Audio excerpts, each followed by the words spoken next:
Good morning. Good morning. Happy Bayou Classic weekend, everybody. The meeting of the Southern Board of Supervisors is now called to order.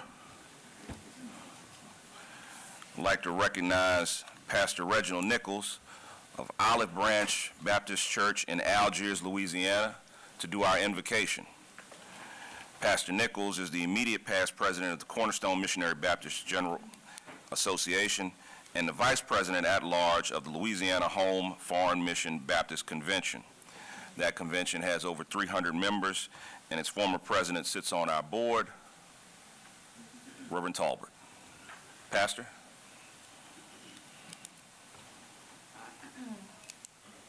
Shall we pray? Dear God, my help in ages past, our help for days and weeks and months and years to come.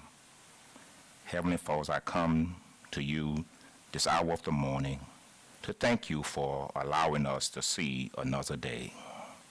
Thank you for granting us traveling grace. It is my prayer this morning, as this board of supervisors of the Southern University meet, that you would please help them to engage in meaningful discussion. Allow them to grow close as a group and nurture in the bond of community.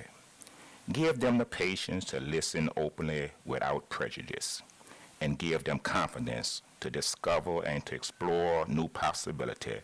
I ask all these prayers in the name of Jesus the Christ, we pray. Amen. Amen. Thank you, Pastor. How are we doing? Just right here. That's her pass on the front. Y'all go up there. Let the president sign it. And Pastor Nicholas, we've got a certificate for you, sir.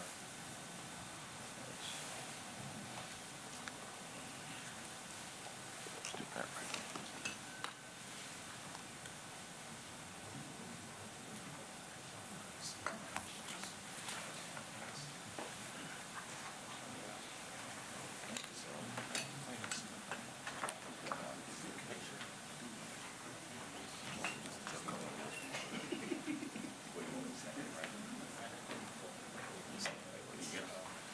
He's gonna get it and she's gonna shoot for two. You can shoot two now, Courtney. You can shoot. Oh, 1, 2, 3.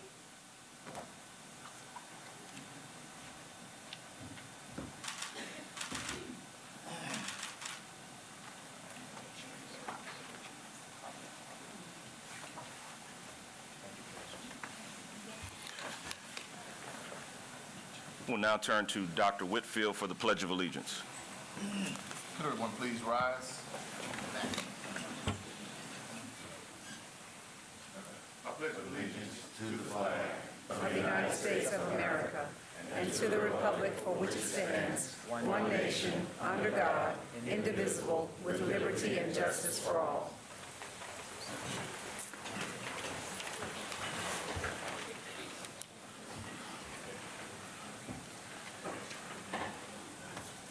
Roll call, Mr. President.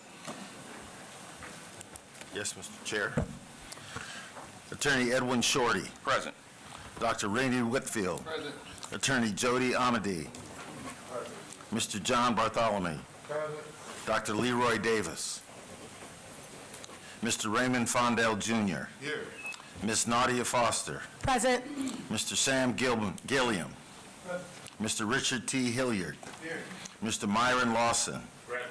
Ms. Christy Reeves. Attorney Des Moines Rutledge. Here. Mrs. Ann A. Smith. Present. Dr. Leon R. Tarver II. Here. Reverend Samuel Tolbert. Present. Dr. Orlando Williams. Present. We have a quorum. Thank you, sir. We'll now have the election of our board officers for 2023. As is customary, as chair, I will turn it over to the vice chair. Dr. Whitfield. Good morning. We will now open the floor for nominations for the Southern University System Board of Supervisors. Chairman, the floor is now open for nominations. I'd like to make a nomination.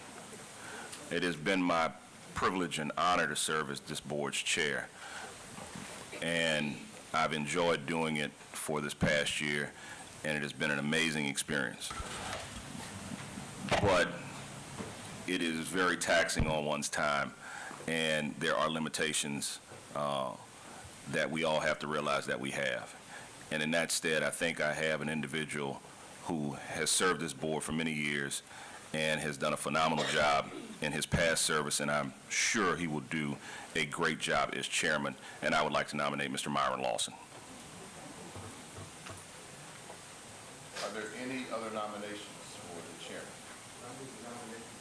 Second. Nominations have been moved and closed by acclamation and unanimous decision. Any abstentions, nays? We have a new chairman of the Board of Supervisors, Mr. Myron Lawson.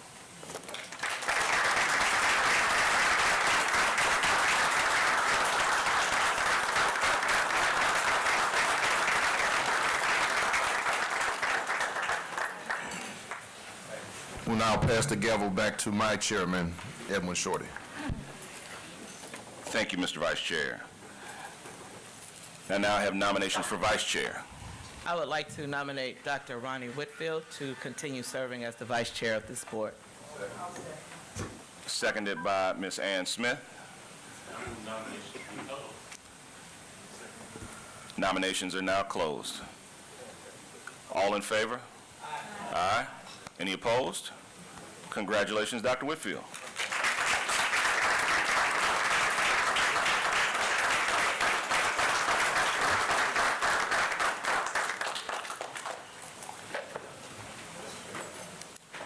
Mr. Lawson? I want to say thank you, and certainly thank my colleagues in the process that God blessed us by your service. You're a tall guy, but his reach is even beyond that. He has an unbelievable reach and a love that is wider than me, and that's pretty wide. And so I want to tell you thank you. He's an unselfish guy. To leave your practice, your career, your family, I mean, that's love. And we're going to continue to show you love because you're not going anywhere. And I'm going to lean on your wisdom and your courage and everything else that you added value to this university by giving. Thank you so much. Thank you, Mr. Lawson.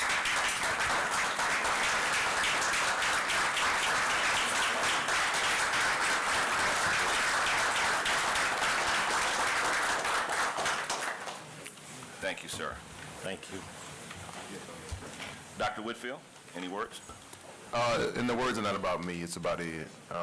Came on this board and didn't know Ed well, met on the board, grew to know and love. This is a matter-of-factly, straightforward kind of guy who loves Southern University, and I'm just proud that I was able to serve with you, and that, as Myron said, you're not going anywhere, and that we will continue to lean on you. We're going to need your knowledge, inspiration, motivation, and your matter-of-factness to keep us moving. So thank you again for serving and doing a wonderful job, and for just being a shining light for our university. Thank you so much. Thank you, my friend.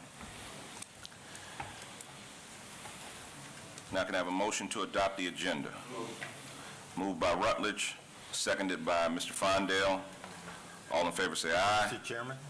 I'm sorry. There's one item that I would respectfully request to be pulled off. Yes, sir, Mr. President. The action item regarding a request for an increase in energy surcharge. We're not going to pursue that at this time. Which letter is that? It's 11C. Can I get a motion to approve the adoption of the agenda minus item 11C? Moved by Dr. Tarver, seconded by Mr. Fondale. All in favor say aye. Aye. Any opposed? The agenda is adopted, minus that particular item. D and E the same.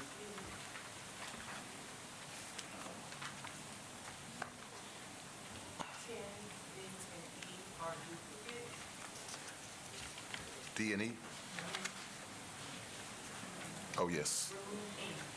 Remove item E from the agenda. Dr. Marvel, Dr. Tarver, will you amend your motion to remove? Press your button, turn your mic on. I don't think those are duplicates. They have different names, but they are the same item. That's,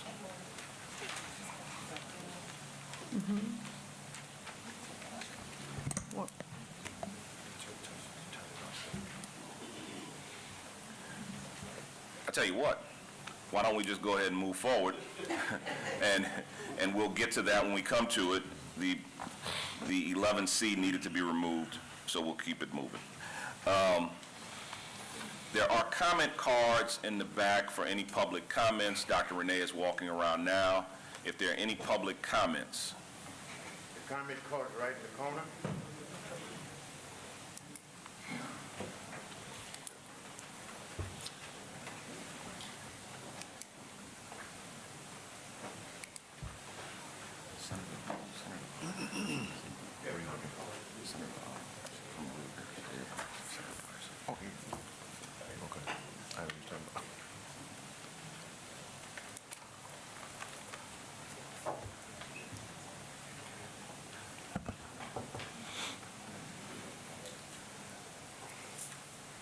Public comment.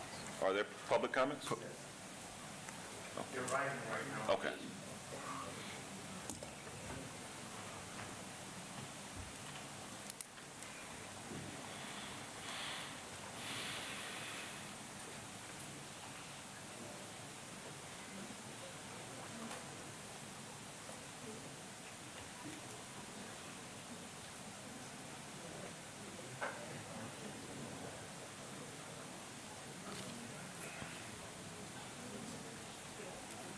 First one's another comment.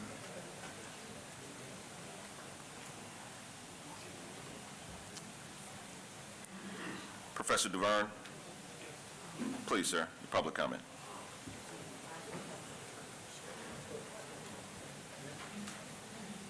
Good morning, everyone. Good morning, Board President, Mr. Shorty, Good morning. Vice Chairman Dr. Whitfield, Good morning. President Shields, and Chancellor of the Baton Rouge campus on the system, Vice Chancellor Dr. Sahu. It is with great regrets I'm here today. About 5 months ago, when we were electing a president, the faculty senate stood behind. We exhorted the board members to elect Dr. Shields as our person. Right now, we're not really sure he's the right person for the job. Why do we say that? Because we have had several complaints. We've been to him, and none of our complaints have been addressed. Dr. DeVerne, all public comments have to relate to a pending item on the board agenda. This item doesn't seem to doesn't relate to any particular action item that is before this board's agenda. If you have a comment related to an item on the agenda, I would hear it, but Okay. do you have an item related to the agenda?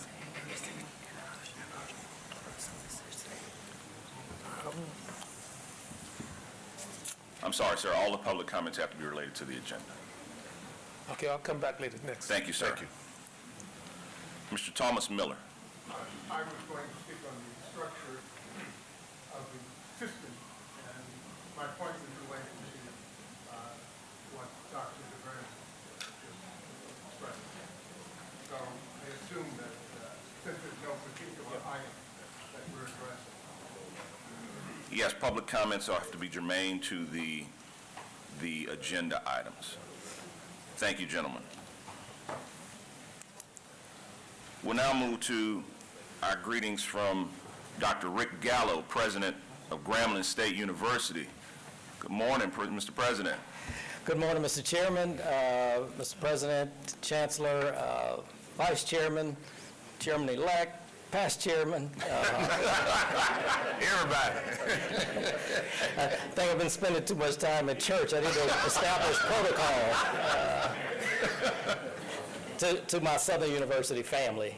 Thank you all so much for having me once again to speak briefly as you begin your work here today. Obviously, at Grambling State University, we are incredibly proud to continue to partner with Southern University, not just on all things Bayou Classic, but on higher education for for our state and for our country.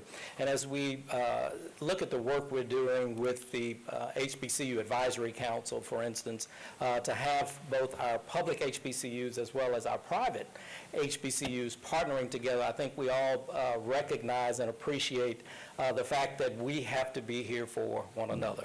And although we may compete from time to time on different playing surfaces, at the end of the day, our mission is still to educate and improve the lives of those students that we are being entrusted with. I wanted to acknowledge members of my executive team that are here, someone you all know well, Dr. Travion Scott, who is our Vice President of Intercollegiate Athletics, Pena Moses, our Chief Operating Officer, my Deputy Chief of Staff, Darian Williams, who I just will mention briefly was a student government president at Grambling. Graduated, worked on Capitol Hill with former Congressman Richmond, as well as with Congressman Scalise. So he covered the board with his service there, but has returned to Grambling in a role supporting the president's office. We educate and produce some amazing students and graduates, and so certainly we're very grateful to, again, be a part of doing this great work in serving our state. The last thing I'll say is that Dr. Vital and I had an opportunity to attend a church service in Lake Charles on Sunday morning. There are people all over this state, whether we know it or not, that are praying for us. They're pulling for us. They're praying for our success. And so I just want to thank all of those that we may not ever be able to publicly acknowledge for supporting us, but for praying and supporting the mission that we have, and that is to provide top quality education for the state of Louisiana. So again, thank you all for this opportunity. I forgot, I want to thank the minister who did the opening prayer for not praying about the game.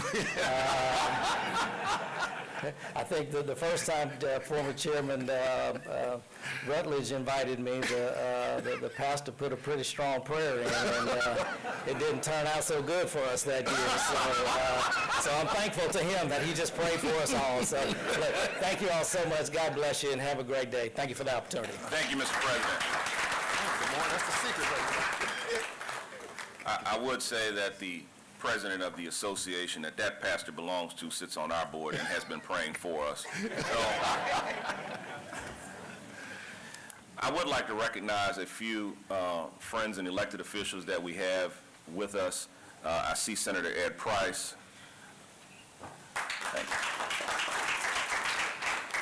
I see Representative Vincent Pierre, the chair of the Legislative Black Caucus. Representative Ken Brass trying to hide. Don't hide, Ken. I saw Representative LaFleur over there.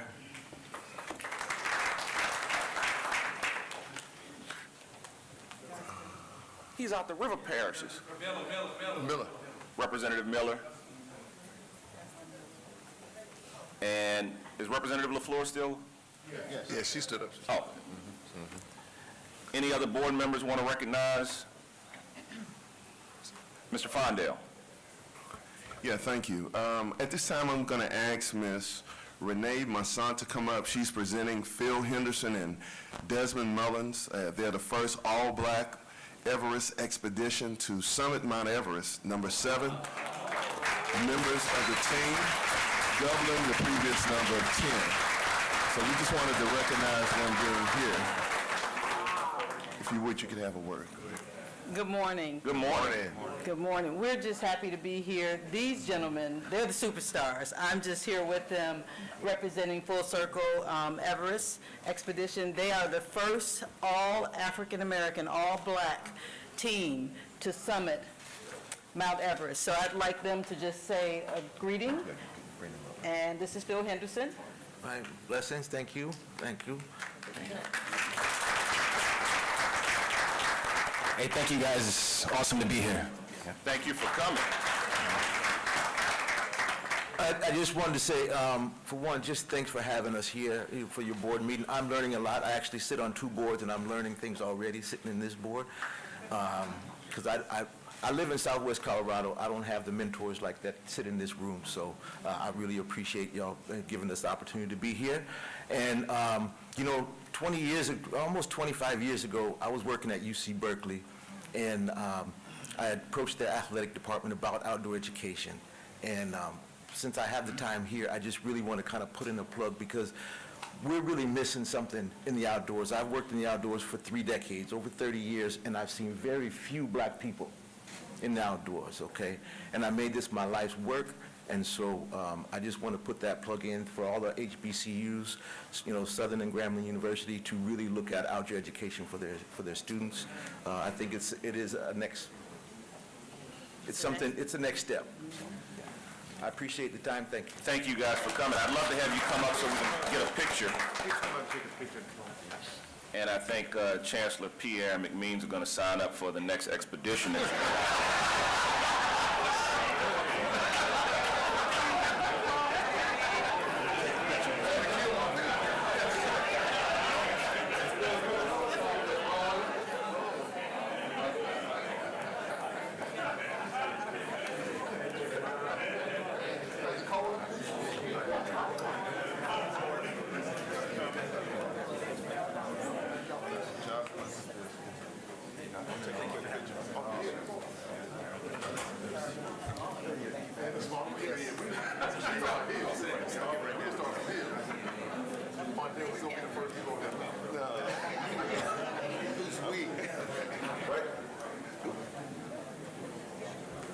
Him first.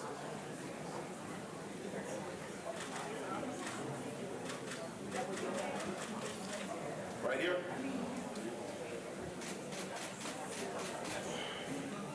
Thank you. Thank you. Mr. Chairman, I just sent President Congress. I got it.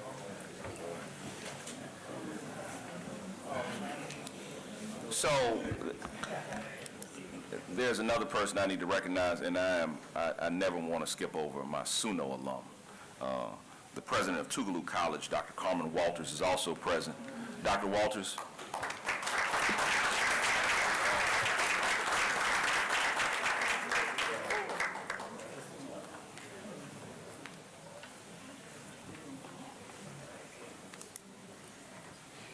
Good morning, everyone. Thank you so much for these few minutes of comments. Let me just congratulate the new president of the system. It was my pleasure to meet you today and to understand that you have had some involvement with Tougaloo College and our support and success around pre-law students. And that's why I'm here today.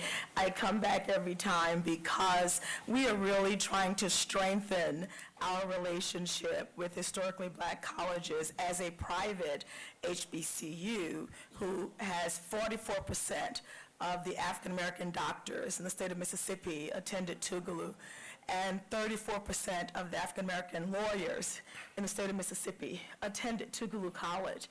And our history around that doesn't show a lot of light around the HBCU partnership. It's with Brown University and Tufts and other schools, other Ivy League schools. But as I stated before, it is our time now to connect to schools that look like us, are designed for us, and support us. And so I'm here to support the chancellor of the law program. He has been a big partner, but also to explain to all of us that we have a connection to SUNO as well, not just as a graduate, but we work together in athletics, and we are part of the Gulf Coast Athletic Conference with Southern University New Orleans, and that conference is growing. We have created an all-black athletic conference in NAIA that has never been done in the history of NAIA. So it's my excitement to work with Southern. We're so grateful to be here today, and I know this weekend is going to be a great success. I wish you all the best. Thank you so much. Thank you, Dr. Walters. SUNO Knights do it big.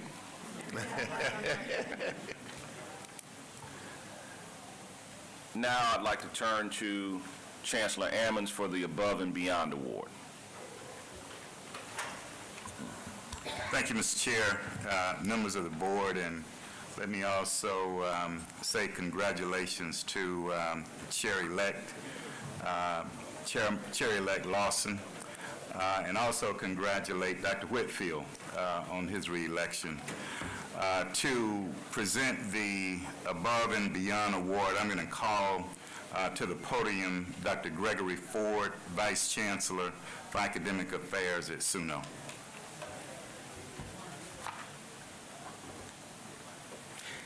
Good morning. Good morning. To Chairman Shorty, President Shields, members of the board, to Dr. Ammons and the administration, faculty, and staff of SUNO, and guests. I'm Dr. Gregory Ford, the Vice Chancellor for Academic Affairs at SUNO, and it's my pleasure to present the Above and Beyond Award to a member of the SUNO family that's a SUNO alum.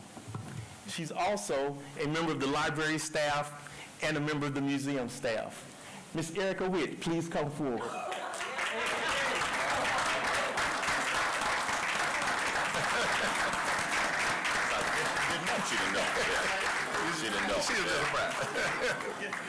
I tell you, we had a time getting her to settle down and come in because she is such a dedicated member of the faculty and staff. So she thinks she's here today to set up a museum exhibit. She's so dedicated, we told her to come up and leave all the artifacts in the car. She snuck an artifact in her purse because she was going to set it up in this room. If you want to see it, I Ms. Witt, again, is a SUNO alum, and she's loved by our faculty and our staff. She's inspiring to our students. Even my own son serves as an intern under her. He's a freshman at SUNO. Awesome. So I want to congratulate you on this award. And yesterday when I was talking to her, just to make sure she was going to come, she said to me, you know, I really wish I had a Bayou Classic ticket. So I got her a ticket. She'll be sitting with my family at the Bayou Classic. And my family's a blend of Grambling and Southern fans, so she's going to have a really fun time.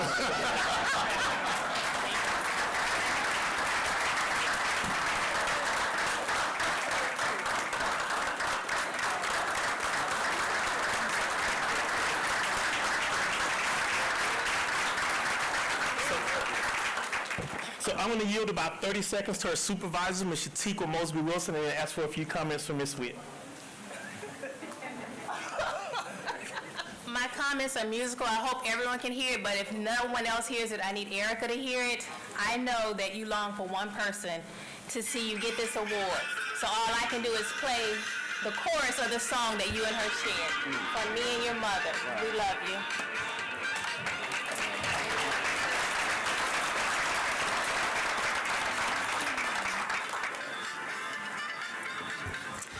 Well, this is quite the surprise. And again, if anyone sees the artifacts, I do have them. There's some in the car, and there's one in my purse, and I'm going to try not to cry. The biggest thing that I can say right now is thank you to my mother. My mother did pass away in June. Excuse me, my bad, Mama. She ascended. I'm trying to change my language around that. In June, after a very short battle with esophageal cancer. It was because of my boss, Shatikwa Mosby Wilson, Dr. Gregory Ford, the leadership of Dr. Ammons, and Ted Ellis to say, Erica, come back to SUNO. We understand that you're grieving, but you know, you have so many things to do here, and we love you and want to help you to get your mind off of that grief, and they did that. First and foremost, I love you all so much. I am a true diehard SUNO Southern just person. SUNO is what nurtured me to have a love for traditional African art.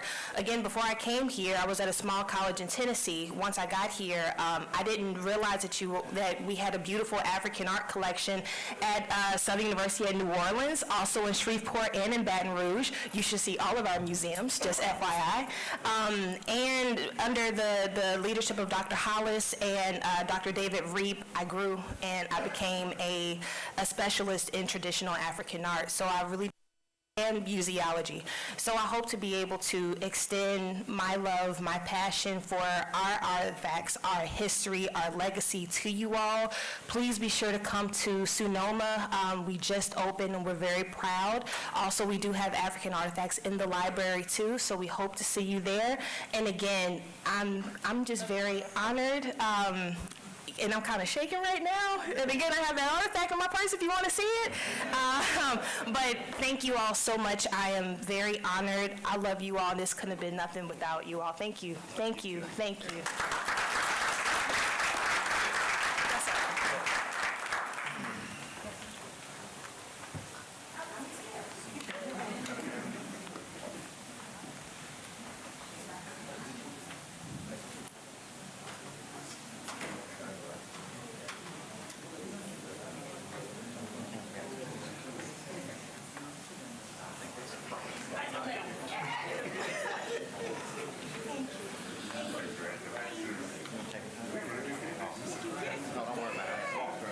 I just have some artifacts in the car. I'm going to set them outside for y'all to see.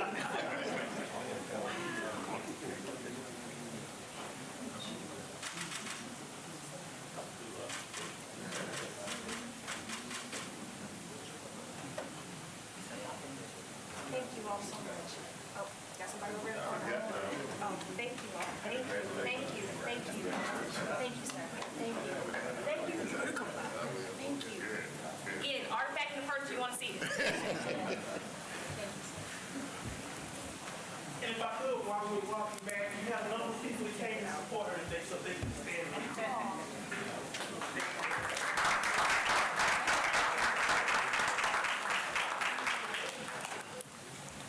I'll make this easy. Any members of the Suno family, please stand up. There we go. There you go. There we go. There you go. There you go.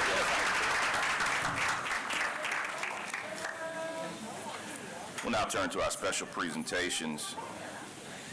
Dr. McMeans.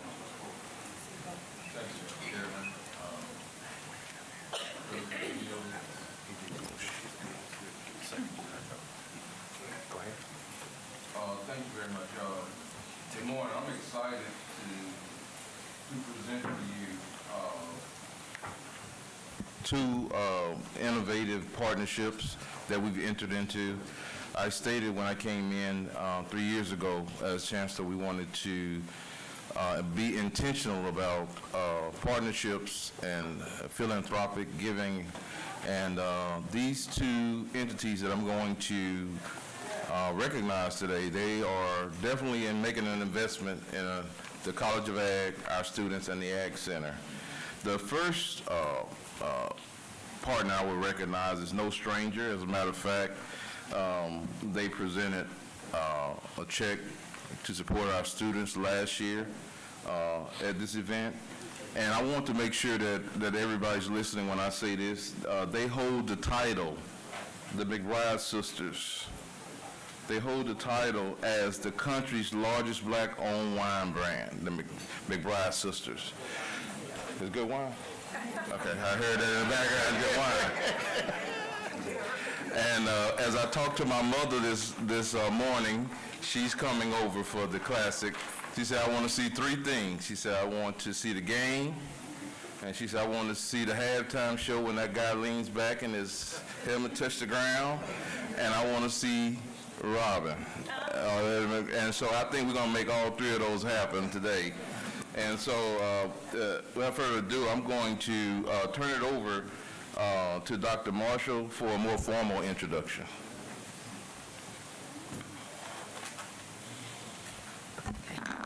Board Chair, Vice Chair, members of the board, President Shields, and also Chancellor McMeans, and everyone else assembled. Although the McBride Sisters Wine Company is the largest black-owned wine company in the U.S., their philanthropic efforts warrant a great deal of recognition.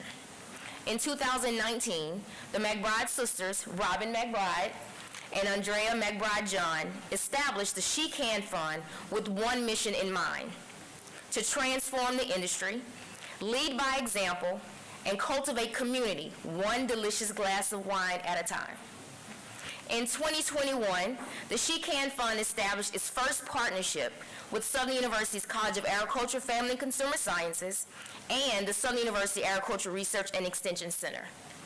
McBride Sisters She Can Fund planted a seed of $50,000 that was presented during the 2021 Bayou Classic Southern University Board of Supervisors meeting. This is the McBride Sisters She Can Fund's first ever initiative and academic scholarship program directed towards historically Black colleges and universities. Today, we have with us Robin McBride herself and Agnes Uboma, McBride Sisters Chief Impact Officer.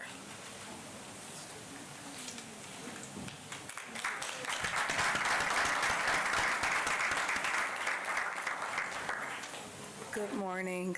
It's a pleasure to be here. We are so grateful for this extended opportunity to present Southern University's Ag Center, another investment for women and Black student entrepreneurs within the wine industry. I cannot say it enough. I have yet to meet President Shields, but I'm looking forward to it. We're looking forward to it. Dr. McMeans, Chancellor McMeans, the Chancellor is how I refer to him. He's wonderful. He advocates for his students like none other, and Dr. Marshall and staff. So thank you. It's an honor, and I promised you all last year I'd bring at least one sister. So we got one. The other's out of the country, Robin McBride. Thank you, and good morning. I'm excited to be here. Like Agnes said, I wasn't here last year, and she told me there's no way I'm going to be able to miss this year. So very happy and excited to be here. This is our first endeavor through our She Can Fund with HBCUs, and I want to just give a little bit of history as to how we got here. My sister and I started in the wine business almost 17 years ago. And as you can imagine, there weren't a lot of folks that looked like us, and still very few today. And we have gone through a lot to build our business to where it is today. We are, in fact, the largest Black-owned wine company, but we're also the largest women-founded wine company. And just nominated, actually last week, not nominated, we were named as one of the top 100 wines in the world, not country, in the whole world. That's right. And so we felt like, our mission has always been to change this industry that we love so much, but definitely has had a lot of challenges when it comes to diversity and growth and innovation of thought. And so I think at a certain point, before we started the fund, my sister and I both started to feel a little bit tired. We were getting a little bit worn out of having to do all of this work, feeling like we were alone, really, in this industry as women and women of color. And enter Agnes, who has been a dear friend for years and who comes from a background in philanthropy and academics and education, and helped us put together this fund, which ultimately really gave us new life and kind of a second wind to help us keep going and fighting through all that we do. And so we started with professional development for women in the wine and spirits industry in our first year, and then moved on to academics, and Agnes really helped us to get that together. So I just want to say thank you to Agnes, and thank you to Dr. Marshall, and very, very happy to be here and happy to be partnering for a second year and hopefully for many years to come. So thank you all. Thank you.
Dr. Whitfield, please stop begging for free samples.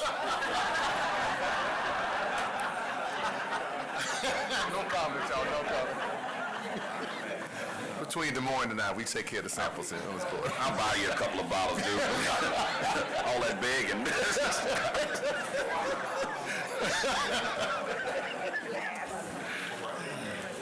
Chancellor McMeans. Thank you. Staying within the spirit of spirits. Brother Lawson was he and I had a conversation on the elevator one time. He said, you know, you're dealing with all these spirits and medical marijuana, and I had to convey to him as a holding 3 degrees in horticulture that this is all agricultural, and it's imperative, because the thing I say to my people all the time, by 2050, we got to feed 10 billion. And so I say that these spirits will also help us lead to that endeavor. So with that, I'm going to introduce our second check presentation. And I'm really proud of these individuals because I had a chance to meet them my first week at Southern University. And they are the first black-owned sugarcane vodka company in Louisiana. And I think that's very important as we support our minority, small business, and women-owned businesses in the state. And so the Ag Center endeavors to make sure that we support those individuals.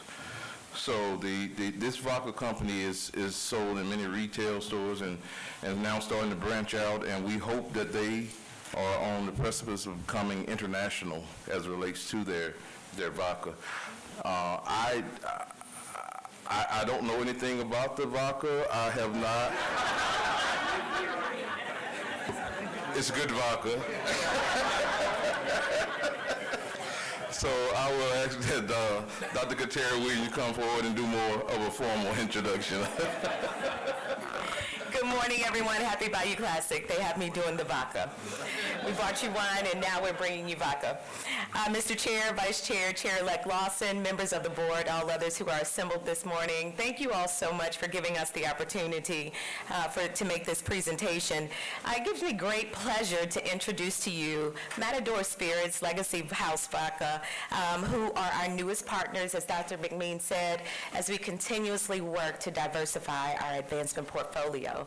They are here with us today, and they bring a check in the amount of $250,000.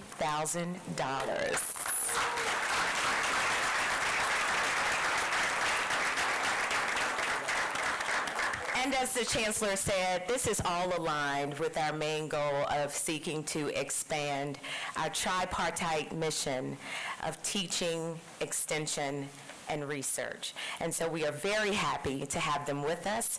We'll be working with, again, the fermentation of the sugarcane product in the vodka, which is sold in Total Wine as well as other distributors across the state. And so without further ado, I'd like to ask the CEO and president of Legacy House, Mr. James Williams, to come to the podium and make a few brief comments, and then we'll get that check.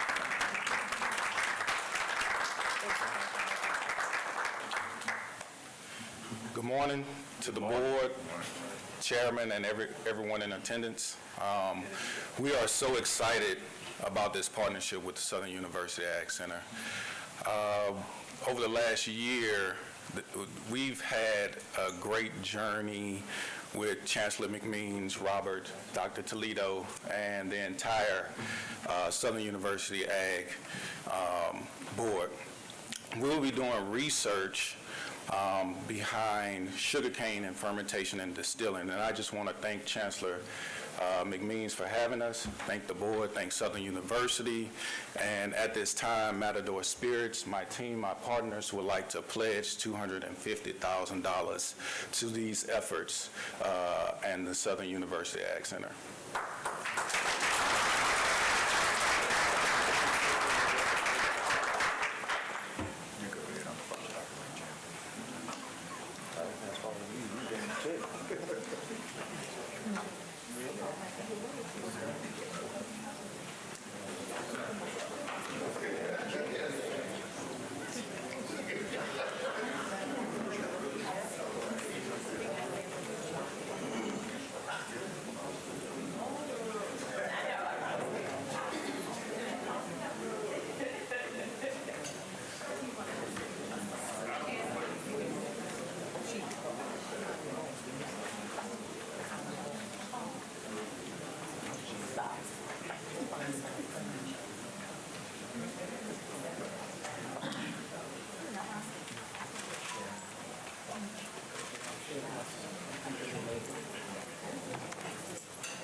Chancellor McMeans, I do appreciate the introduction of the spirits and how that will help us deal with population in the future.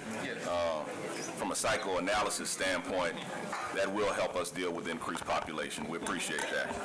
Yeah, that was, yeah. Chancellor Ammons. Thank you, Mr. Chairman. I am extremely happy this morning to see the recognition of the quality of the academic programs at Southern University at New Orleans by seeing investors in these programs and in the future of the institution. And so this morning we have 4 presentations to be made in recognition of academic excellence at Southern University at New Orleans. And I'm going to ask Dr. Kim Rugan, our Vice Chancellor of Institutional Advancement, to come forward to recognize the investors in the future of Southern University at New Orleans. Let me say, Dr. Rugan, before you start, the bash was awesome. You did a wonderful job. For anybody who didn't have an opportunity, it was first class the whole way. So I really appreciate what you did that night. Thank you. Thank you. Good morning. Good morning, Chairman Shorty, President Shields, honorable members of the board, chancellors, and to my chancellor, Dr. Ammons. Again, I'm Dr. Kim Rugan. I'm the Vice Chancellor of Advancement for Southern University. Today, I'm honored to present several checks to Chancellor Ammons. After many months of writing and negotiating, I'm pleased to present a check in the amount of $400,000 from William Kellogg Foundation. These funds will be used for the Southern University at New Orleans College of Education and Human Development Center for Early Childhood Training and Research. The center hopes to improve the quality of early childhood environments, serving more than 120 children from birth to kindergarten each year throughout New Orleans to ensure school readiness. Through the center, SUNO proposes to provide access to high-quality childhood education to its students and to the general public, allowing students to complete their course of study and parents in our community to return to the workforce. In addition, the center will serve as a training laboratory for current and future Southern University at New Orleans students and provide training to low-income parents in the community to receive college credit and gain the skills and credentials to become part of the early childhood workforce. We are proposing over a 3-year period that 190 students will be certified in early childhood education and will graduate and be prepared to work in either childhood care centers or either in the New Orleans public school system. Dr. Ammons, please accept your check for $400,000, and I would like to invite Dr. Deidre Johnson-Burrell, the program officer for Kellogg Foundation, to say a few words.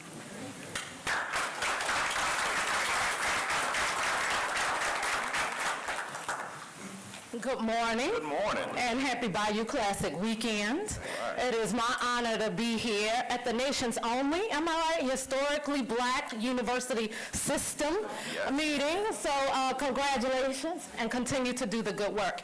I am Dr. Deidre Johnson-Burrell, Senior Program Officer with the W.K. Kellogg Foundation, where I am proud to lead our work and our team here in New Orleans. As you may know, the Kellogg Foundation was founded in 1930 by serial entrepreneur William Keith Kellogg, saying, "Use the money as you choose, so long as it promotes the health and well-being of children." And for the past 92 years, that has been our charge, which we talk about as thriving children, working families, and equitable communities. In 2008, the foundation made a generational commitment to New Orleans, my hometown, and we get to do transformational work. We're excited about this project with SUNO. A couple years ago, I had the opportunity with Frank Williams, invited me out to the campus. He's like, come see.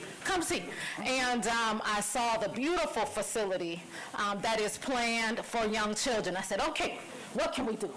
And we had an opportunity to partner on a smaller grant to do a strategic plan, and you work the plan. Yes, we did. And now we are excited about what that can mean both for young children in this city, for the students at SUNO as they matriculate, and for our educational pipeline. So it is our honor to partner with you on this project. Thank you. Thank you.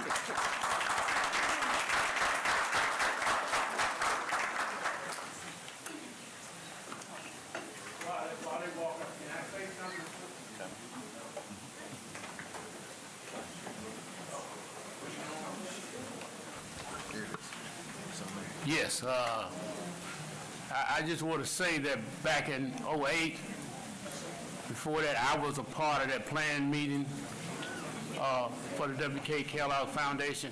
I am a member of the second class of Kellogg National Fellows, which I've been a part of Kellogg's planning.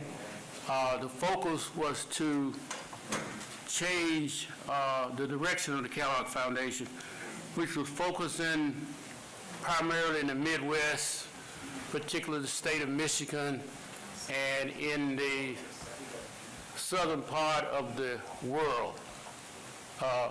Brazil, for instance, a lot going on in Brazil, nothing going on in African, either east, west, or south. So we changed it to the city of New Orleans, single in the city of New Orleans, the state of Mississippi, yes ma'am, and West Africa. So I'm just happy to see Dr. Ammons and his staff and the people receiving those funds. Just elated and think that my little volunteer work may have had a minuscule to do with that. Thank you. Thank you, Dr. Davis, for the historical context. Do you want to introduce us? Dr. Ruga? Okay. Okay, so we have another check presentation. On behalf of the Institute for Mental Hygiene, I would like to present a check in the amount of $300,000 in an effort to respond to the current mental health crisis experienced by our community. These funds will establish a Center of Family and Community Healing at Southern University at New Orleans School of Social Work. The center will serve as a component of a system of care that will increase the capacity of the New Orleans community to respond to its mental health and trauma crisis. The center will focus on raising the awareness about and establishing a process for the community to respond to adverse childhood experiences known as ACEs, and for supporting trauma-informed systems of care. It will involve training collaterals and important stakeholders that will interface with children on ACEs, trauma-informed systems of care, and mental health first aid, as well as increasing the mental and behavioral health workforce by supporting a process of adding diverse practitioners with lived experiences to the workforce. I have with me today Mr. Ron McLean, the Executive Director of the Institute of Mental Hygiene, and he would like to say a few words on your organization's behalf. Well, good morning, folks. It's really happy to be here, and I'm humbled to be before such an august group. I know so many important decisions are made in rooms like this with the board of Southern University, and I'm humbled to be here. And thank you for your leadership, your ongoing leadership to ensure that we educate African American and others in a spirit and in a culture that reflects our commitment to respond to the needs in our community. And that's what this is about. This is about responding to some of the most critical needs in our community. And when we think about trauma and experiences on family, particularly the children, we can't disconnect that from what we read about in the metro section of the newspaper or we see on the news in terms of juvenile crime and violence and some of the god-awful things that are happening to our children in some of the state systems. We watch with horror during the last several years when, the heads of these organizations that are responsible for protecting children have, I don't want to say they failed, but they've fallen. And so we have to do a better job. And our investment, the Institute of Mental Hygiene's investment, is an investment to increase the numbers of individuals who are vigilant, who are looking after our children, who are there to direct our children and sort of make referrals to our children to important services. And there's very few who are more important than Southern University at New Orleans School of Social Work and their Center for Grief and Trauma Therapy. And so we're so happy to partner, and I'm pleased to reconnect with my long-term friend and colleague, Reverend Dr. Torrin Sanders, and certainly my dean, Dr. Rebecca Chazons. And so with full disclosure, so I am a graduate of the School of Social Work. In fact, I was in the first graduating class of the master's degree in social work at SUNO. I went back later to get my law degree at Loyola. but I'm really happy. And so, good. And so this could not happen, would not be able to happen without the great work and stewardship of Dr. Kim Rugon, who said, Ron, we need this has to happen. And I said, all right, Doc.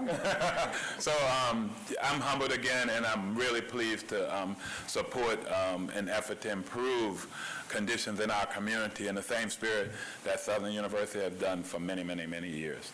I don't know, Doctor. Good morning. I would just like to express my gratitude to the Institute of Mental Hygiene and to Ron, who's one of the first graduates of the Millie M. Charles School of Social Work.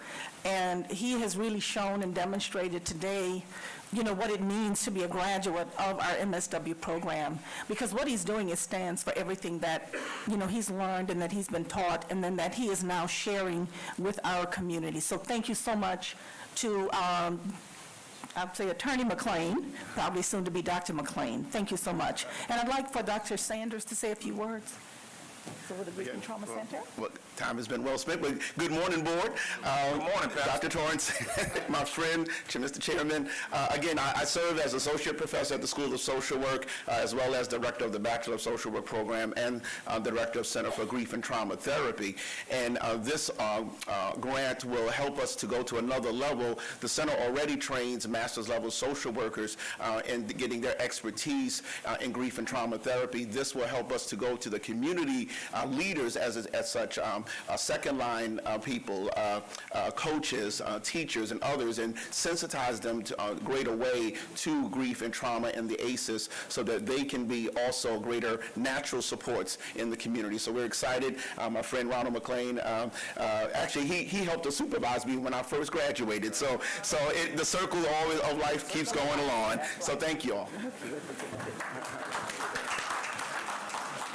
And Professor Sanders forgot his most important title, my sister's pastor.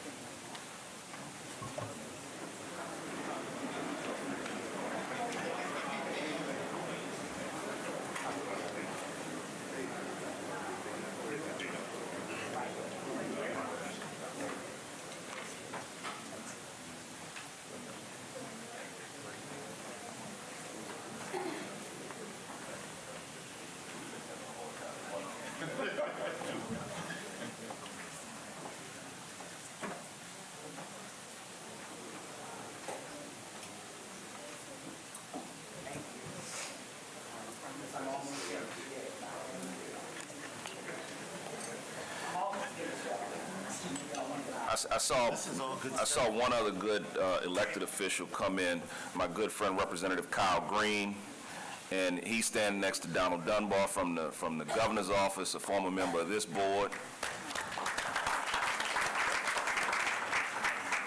And you know, I always forget that Professor Pitcher was an elected official. Judge Pitcher is also in the room. Thank you, Judge. Thank you for the book as well, Judge. Keep the money coming. Let's go. Okay, so I'm almost done. Dr. Ammons, I have yet another check from a giver who wishes to remain anonymous in the amount of $100,000. Back in 2021, the university was granted money from the City of New Orleans through the Ed Wisner Foundation to establish the Grief and Trauma Center on campus to provide high-quality and compassionate counseling to children and adults dealing with grief or trauma in their lives. The center is open to the public, free of charge, and is headed by licensed clinical social workers and graduate interns to help clients resolve issues such as stress, anxiety, depression, and strained family relations through individual, family, or group counseling. Dr. Torrin Sanders, who is the director of the center, is going to say a few words, followed by Dr. Rebecca Chesson, and then we'll present the check. Good morning again. I think we already kind of said, you know, what we are doing with the Center for Grief and Trauma Therapy. Just let me say, unfortunately, our city, as well as other cities around the country, still are wrestling with the issue of violence, homicide, and tremendous grief due to COVID and other related factors. So this center is essential in helping, one, our community to help meet that need. But secondly, there are too few of people that look like us who have the expertise to provide the therapy that's needed in our community. And so what we're doing helps to expand that pipeline of new people who will be able to go into the community to provide a quality, affordable, culturally competent, and ethical care for people, children and adults who are wrestling to try to regain their lives after grief and trauma. So again, thank you to the anonymous donor, and thanks to the board for your support. Thank you. Okay, I just want to say a word about the anonymous donor who isn't here today. And also, I was telling my boss, Dr. Ford, one day that I'm not a natural fundraiser as such. You know, ask me to write grants, ask me to train students, to teach, to do a lot of different things. And I have done a lot of different things. And I told Dr. Rugon earlier, with the people who climbed Mount Everest, I said, you know, well, I went to an Outward Bound program. You know, and I have to say I was the only African-American in Colorado climbing rocks at that time, which was really a life-changing experience. So I'm saying that to say that there's so many opportunities here at SUNO. And the donor, who I was a little bit reluctant to initially ask for support for the Grief and Trauma Center. When I said to her what we were doing, and that we wanted to continue to extend training of students, social work students, in the areas of grief and trauma so that they could serve the community, and our community is indeed in crisis. And the other thing is we want to sustain the center. So some part of the funding is dedicated to hiring grant writers or a grant writer so that we can continue to grow the center. I'm very pleased and honored to be the conduit, and I want to thank the anonymous donor who's also an author, a social work writer and therapist who really believes in us, and I want to just say a shout out to her. Her first name is Barbara. I'll show her the meeting. Stop talking, right? I will not say the rest of them. There are a lot of Barbaras around the world, but she will be Stop while listening. you're ahead.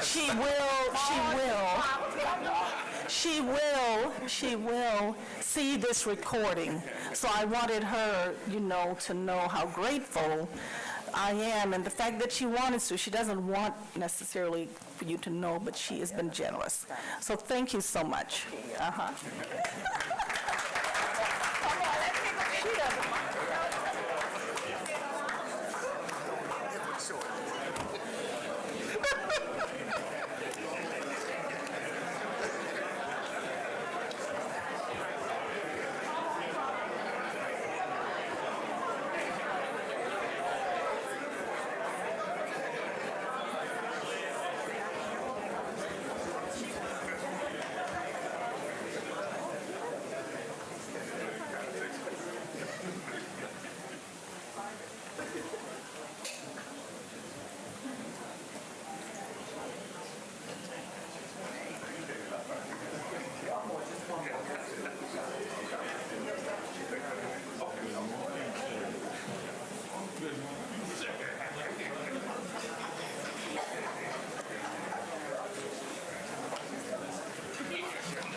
promise this is the last one.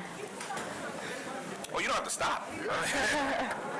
Finally, Dr. Ammons, the SUNO Foundation and the SUNO Alumni Association would like to present a check in the amount of $93,340 for scholarships. Give me a second. Oh. Please quiet down, folks. Okay, so I'm going to say again, the SUNO Foundation and the SUNO Alumni Association would like to present a check. These are the proceeds from the Emmett Bashful, A Southern Night in New Orleans Gala, in the amount of $93,340 for scholarships for students of SUNO. These proceeds were generated from a sold-out crowd from our scholarship gala and a silent auction on October 28, which was held on the beautiful grounds of Southern University at New Orleans. I'm sorry. Marla Jefferson would like to say a few words. Good morning. I am just so happy and ecstatic to be representing the SUNO Foundation today to present this award and for scholarships. Y'all just don't realize, but I think some of you do realize how happy we are that we are at this podium this morning to present this check. So we're happy with the work that Dr. Rugon, she did a phenomenal job on our bash this year. And we do invite everybody to come because we're expecting it to be just bigger and better next year. And the check to be bigger and better next year. So that's all I have to say. Would you like to say something along? Good morning, everyone. I'm Wanda. I'm the president of the Alumni Association. I just want to thank all the alum that came out to support the bash. I want to thank Dr. Rugon. She did a phenomenal job. It was just beautiful. I want to thank all the sponsors that participated in the bash for us. So thank you again. Yes. Thank you. Okay. Let's take a picture. Oh.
I'd also like to recognize Dr. Willie Smith, the Chancellor of the Baton Rouge Community College. Dr. Smith?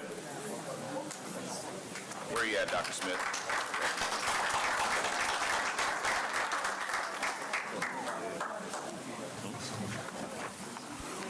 Also, we have former SGA President is Chandler Vadrine still in the building. Chandler Vadrine. Our current SGA President, Mr. Carlos Brister. And I think Courtney Phillips, head of DHH, is also in the building. Courtney, you here? Yes. Okay, there you go. All right, there you go. Thank you. Dr. Sahu. Who's doing the special presentation for United Health Group? Oh, Dr. Brown, I'm sorry. I will request Dr. Sandra Brown, the Dean of the Southern University Baton Rouge School of College of Nursing and Allied Health, to come and make the presentation.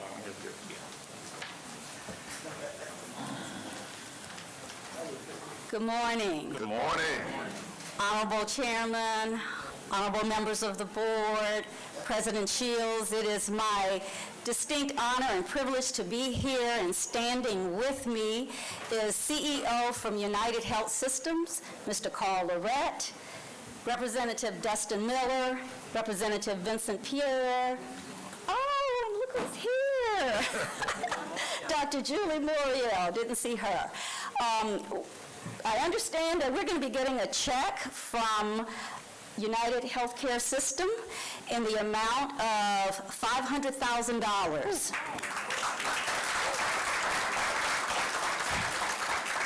And this would not have been made possible with the deliberate hard work of our School of Nursing alumni, Representative Miller. So we thank him for moving that forward. Just to let you know how we're going to utilize this money, to tell you a little bit about nursing and the nurses in the state of Louisiana. Of all the nurses in the state of Louisiana, only 11% are African American. When you look at the number of nurses who have a master's degree and serve as family nurse practitioners, that's only 5%. When you look at the number of nurses who have a PhD or a doctorate, that is only 2%. So if there were no Southern University School of Nursing, there would be far less clinicians of color, nurse researchers, nurse educators, to serve the people we are called to serve. And our vision and mission unites with United Healthcare System, and that is to provide quality health care to those who are often underserved and overlooked. So thank you, Mr. Carl Lorette.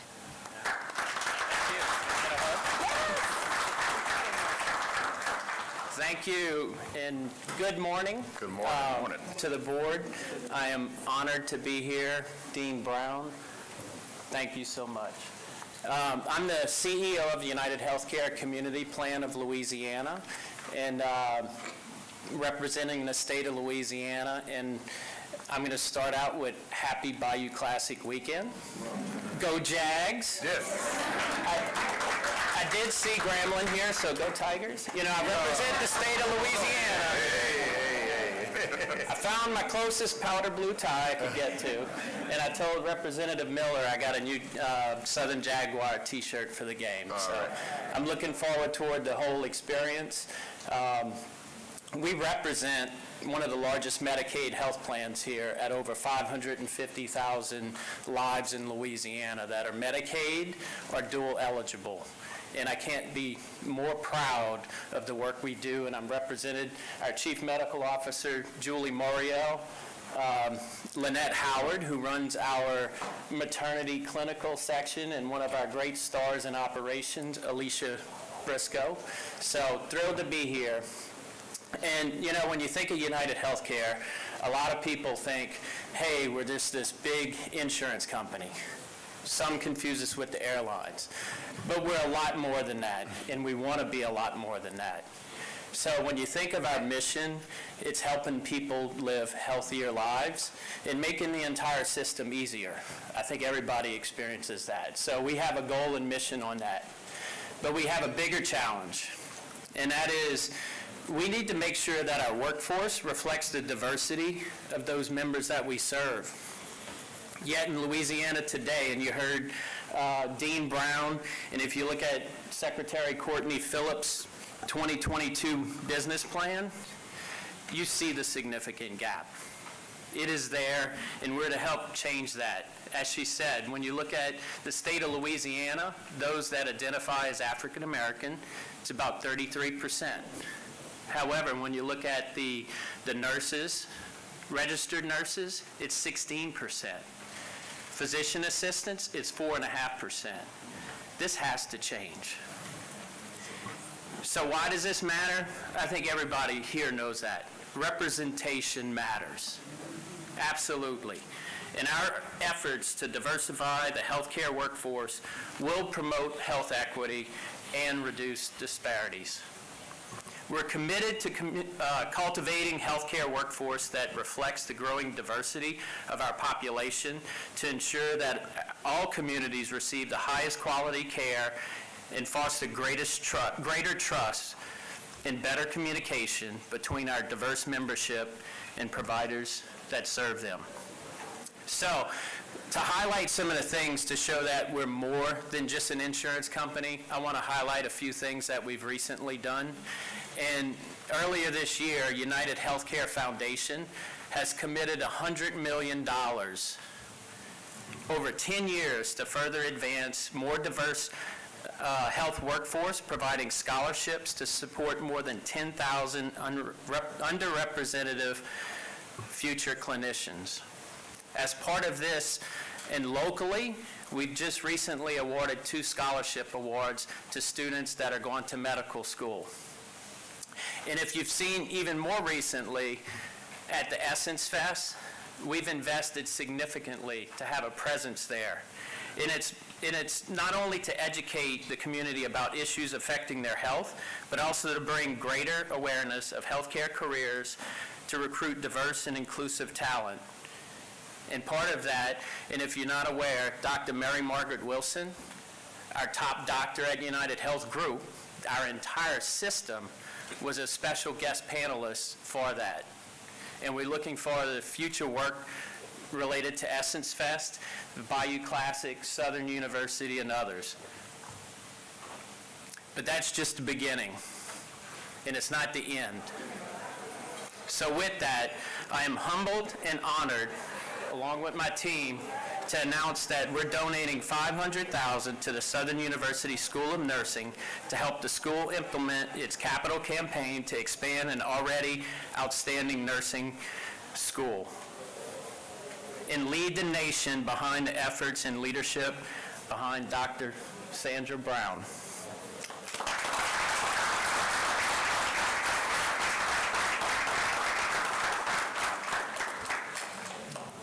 We see a bright future for Southern University School of Nursing in leading this quest, not only just in our state, but setting the bar for a big transformation nationwide to become the #1 producer of African American nurses in the country. And we have one of those also here with Lynette Howard, one of your own. And I can't tell you how many of my staff that are either with nurses from Southern or SUNO as well. So they're thrilled about this donation. So lastly, I'm just going to congratulate Southern University, Dean Brown, the board. We look forward to our future partnership. And as I close, I also want to highlight and thank Secretary Courtney Phillips, Representative Dustin Miller for their tireless efforts and their significant contribution to leading the way in healthcare in Louisiana, and appreciate the partnership. So on behalf of over 2,000 employees here enterprise-wide for United Healthcare, I want to thank you and congratulate you.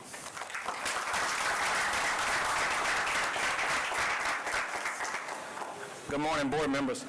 I would like to also thank United Healthcare for their contribution, but if you paid attention, the key words he said, they have a campaign going on for $100 million over the next 3 years.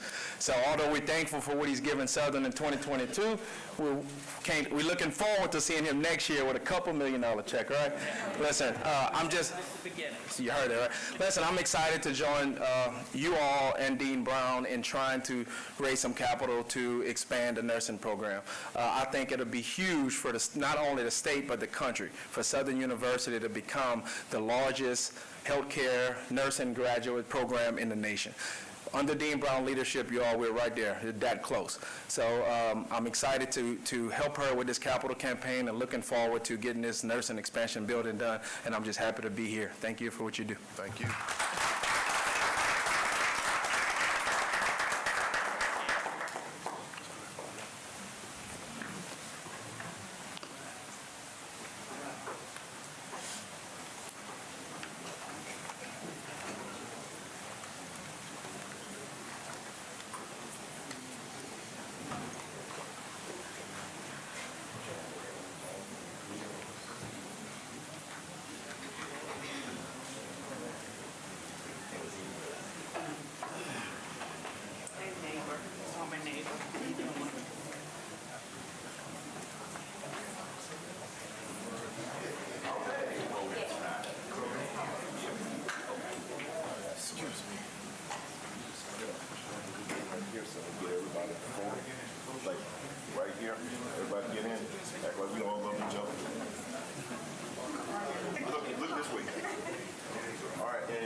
Chairman Attorney Shorty, Vice Chairman Dr. Whitfield, my President Chancellor Shields, I present to you again a significant investment in the College of Nursing and Allied Health.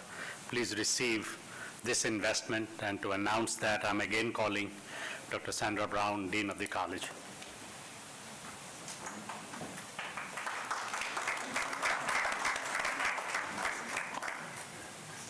Good morning, Good morning. Chairman Shorty, newly elected Chairman Lawson, other board members, and President Shields. I'm Terry Brayton with Southern University System Foundation, and I would like to introduce those persons here for this presentation on behalf of Ochsner Health to Southern University School of Nursing. We have a check presentation. I have here with me is, of course, Dean Sandra Brown, Missy Sparks with Ochsner Health, Tanya Moore, an alum of Southern University and Ochsner Health, Chief Executive Officer Alfred E. Harrell III for the System Foundation, and Ochsner, Mr. Vincent Brown, and Mr. Pierre, and then Mr. Miller, I recall. So before I make this $2 million check presentation to the Southern University System from Ochsner Health, I will let Missy Sparks say a few words. Thank you, Ms. Brayton. Good morning. It is an honor to be here with you, President Shields, newly elected Chairman Lawson, Chairman Shorty. It is a privilege to share with you this donation for $2 million to the Southern University School of Nursing. We could not be more pleased. I know Christy Reeves, who is virtually with us, is celebrating as well. This is a part of our initiative to create a healthier state. Louisiana ranks at the bottom of America's health rankings, and we know it takes great practitioners in order to move that. Just to move us to 40th by 2030, we're going to need to see an increase of RNs who are able to deliver exceptional care at the bedside, and we could think of no better partner than Southern University School of Nursing. And for that, we know that you have a long history of forging collaborative, academic, private practice partnerships to meet the complex healthcare needs of our state and of our citizens. We also know that your graduates actualize the Southern University School of Nursing's motto, caring is the essence of nursing. And we want nurses who care. We want nurses who are filled with empathy, who understand what others have suffered and are going through, who can be a part of their healing.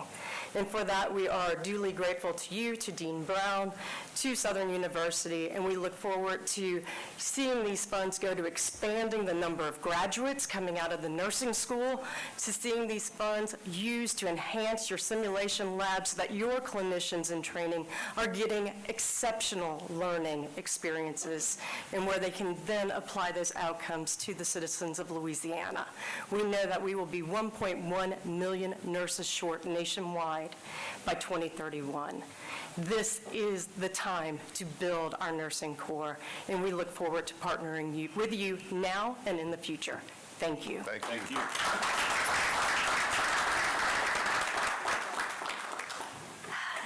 This is the largest donation of the School of Nursing has ever had in the history of the School of Nursing, and we are deeply, deeply honored. We assure you that we will use excellent stewardship in this funding to meet all of the goals that we wish to do. to have this academic partnership with the largest healthcare system in the state, partner with the only HBCU system in the nation, will galvanize how we deliver health care. It will also propel us to be able to admit qualified nursing students who we simply did not have space to do so. So this will open up doors. This is one step closer to us meeting those needs for our state. And our belief is that healthcare, access to quality healthcare, is not a privilege. It's a birthright. And through this donation, we are going to be providing that quality of health care to the citizens of Louisiana. So we thank you, Oshner.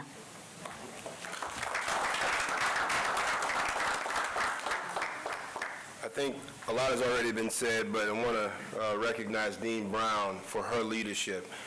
It's real easy to raise money for high-performing units, and we anticipate more investments in this program. And so we're really trying to do our best to make sure we provide the support that the college needs to activate programming around this gift. So we're looking forward to more investments in high-performing programs, and want to congratulate Dean Brown and her team and the Oshner team for their support. Thank you. Dr. Phillips, would you join us for the presentation check? As you guys approach, I'd like to recognize Mayor Pro Tem Lamont Cole. I think he may have stepped out, but Mayor Pro Tem of District 7, Baton Rouge, Lamont Cole. I think he stepped out.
I think that is a great segue to hear a little bit from our Secretary of DHH, Dr. Phillips.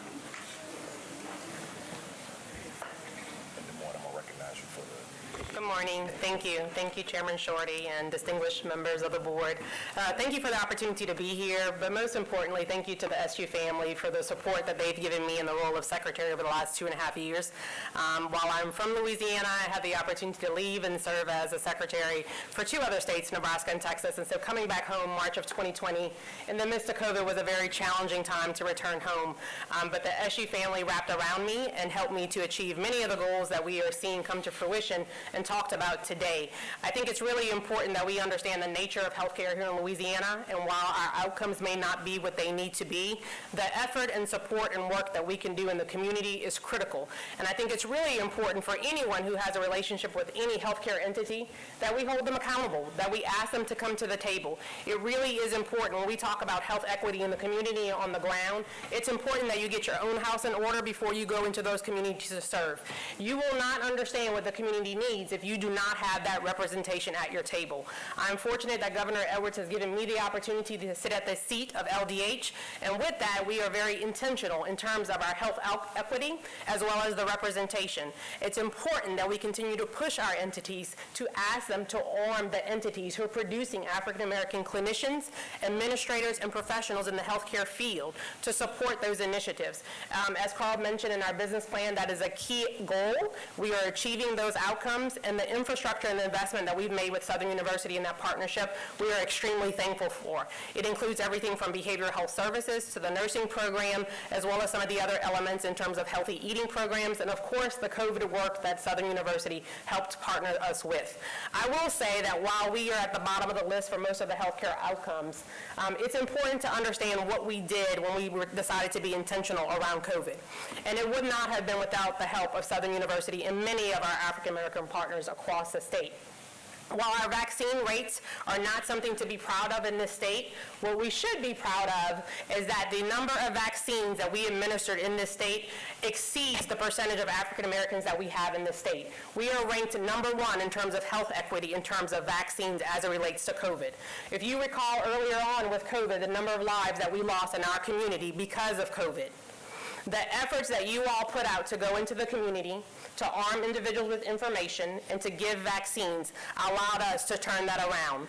Right now, when you look at the death rates in comparison to Black Louisianians to white Louisianians, we have less Black Louisianians dying at the lives of COVID than we do white Louisianians. That is completely opposite to where we started. And it's because we decided that we could be intentional if we actually went into our communities, provided access and education, and decided to put our resources together. And so I think this is something that we could do ongoing. COVID does not define us. It's not the stop. It's not the end.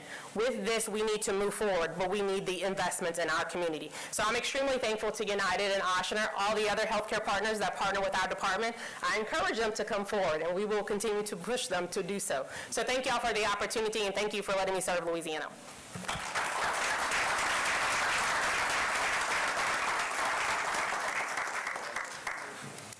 For our final special presentation, I would turn to Chairman Emeritus DeMorne Rutledge.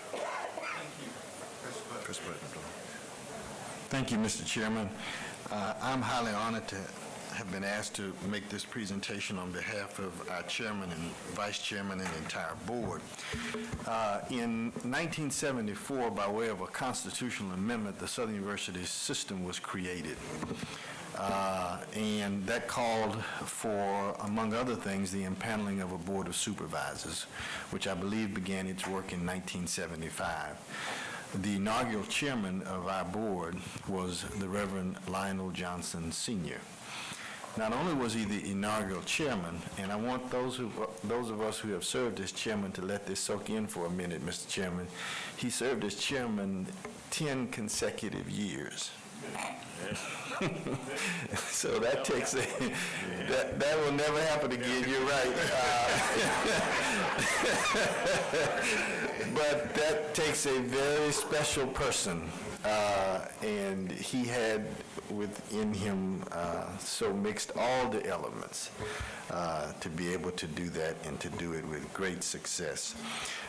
Today, he is represented by his daughter, Michelle Keller, and his son and namesake, the Reverend Lionel Johnson, Jr., who is the mayor of the city of St. Gabriel and the proud pastor of the Greater Ebenezer Baptist Church of Plaquemine, Louisiana. And so, Mr. Chairman, if it's appropriate, after Reverend Johnson and Michelle come and offer whatever comments they might have, I would like to ask that, I believe by count we've got 6 either current or former chairs of the board to join in the photograph and the presentation, if that's appropriate. Thank you. Reverend Michelle? I know Reverend got something to say. I don't know any preacher. Good morning, my Southern family, and as I heard a wise gentleman say earlier, time has been well spent. I would be remiss if I didn't make one simple comment that Dad would say always, and he would simply say that educating a young mind is a powerful thing, but educating a young black mind is a very special thing. I thank you for what you do. I thank you for this opportunity to stand here to represent Dad for your actions on today. And as he would say, keep on being about the business of educating young black minds. Thank you so much. Good morning. I would like to thank the Southern University Board of Supervisors for bestowing this honor upon our father. It's quite ironic that on November 23rd was his birthday. And what a special gift for him. The other thing that Dad said was, if I can help somebody along the way, then my living shall not be in vain. We thank you. We appreciate you. Southern University will always be a part of the Johnson family. Thank you.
Before we get into our action items, take a moment of personal privilege and recognize the Vice Chair.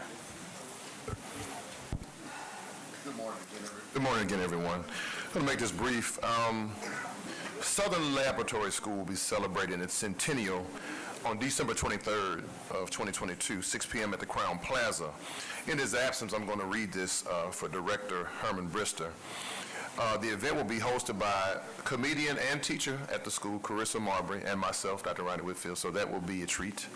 Music will be by Sweet Southern Heat, and the foundation has sponsored a table for the Board of Supervisors, and we truly appreciate the SU Foundation for doing that for us.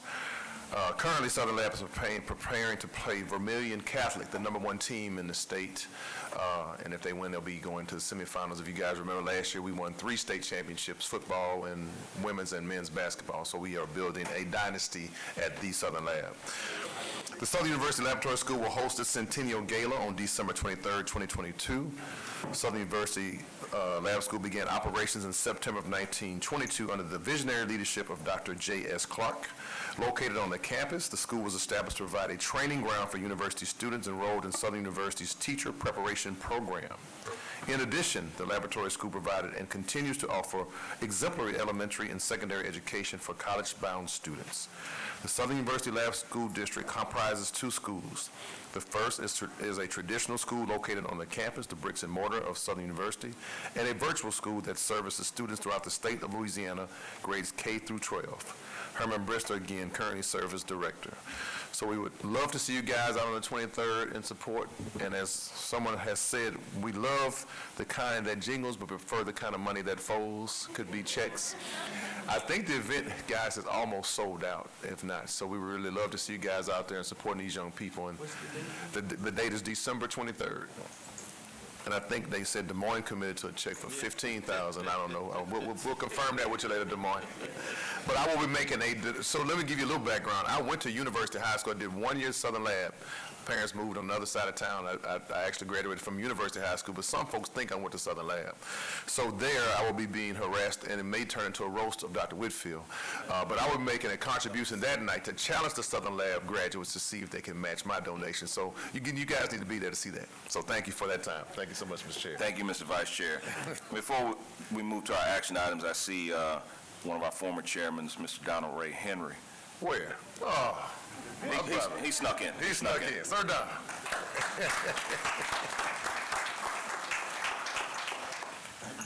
Now we'll move to our action items. Board, what's your pleasure? Mr. Chairman? Yes, sir.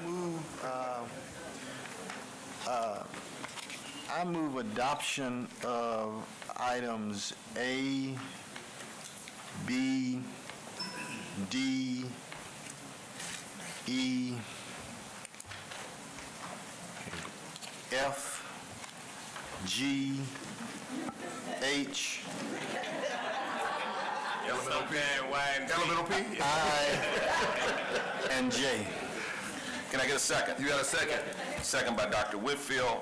All in favor say aye. Aye. Action items A, B, D, E, F, G, H, I, J. Did you say K and L? No. You did not say K and L. All right.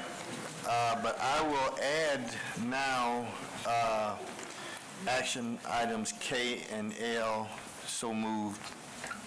Second by Dr. Whitfield. All in favor say aye. Aye. All of the action items are approved. We will now turn to our resolutions. Dr. Vital. Says push, but it doesn't seem to be pushing on. Yeah, I'm pushing it. Good morning. Condolences, Dr. Lewis Blair Jr. family. Dr. Lewis Blair Jr., affectionately known by his family as Shaka. Dr. Blair was a scientist, scholar, and HBCU advocate. He served as an adjunct professor for the nursing practitioner program at Southern University School of Nursing for the past 2 decades. He is responsible for training numerous members in STEM. He will be remembered as a clever man, a brilliant scholar, a master teacher, a prolific scientist, and a human jukebox, and a loyal friend. He passed away on October 30th, 2022. Mr. Edward Ossie McGee Sr. family.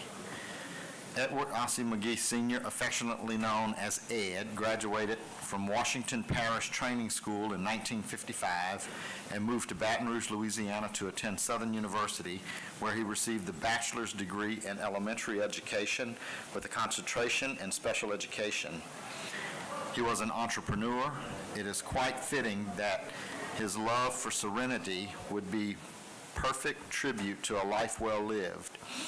God grant me the serenity to accept the things I cannot change, the courage to change the things I can, and the wisdom to know the difference. Mr. McGee, the father of past board member Honorable Patrick McGee, he passed away on November 2nd, 2022. Dr. Clyde Ellis Smith family. Dr. Clyde Ellis Smith was the chair of the Department of Chemistry at Southern University at New Orleans. His tenure at SUNO lasted for more than 2 decades. He passed away on September 28th, 2022. Miss Julie Tregay Cherry family. Ms. Julie Tregay Cherry was a longtime educator and passionate student. She was also a recent graduate of the Southern University Law Center and was looking forward to the next chapter in her professional life, helping underserved and under-resourced people in Louisiana. She passed away on October 25th, 2022. Former judge and attorney Sarah Renee Harris family. Attorney Sarah Renee Harris was a graduate of Southern University Law Center, a consummate professional and an active alumnus of the Southern University Law Center, a natural-born leader who always promoted the idea that hard work is much better than sacrifice, While serving as district court judge for over 10 years, she never met a stranger she didn't engage. She passed away on November 2nd, 2022.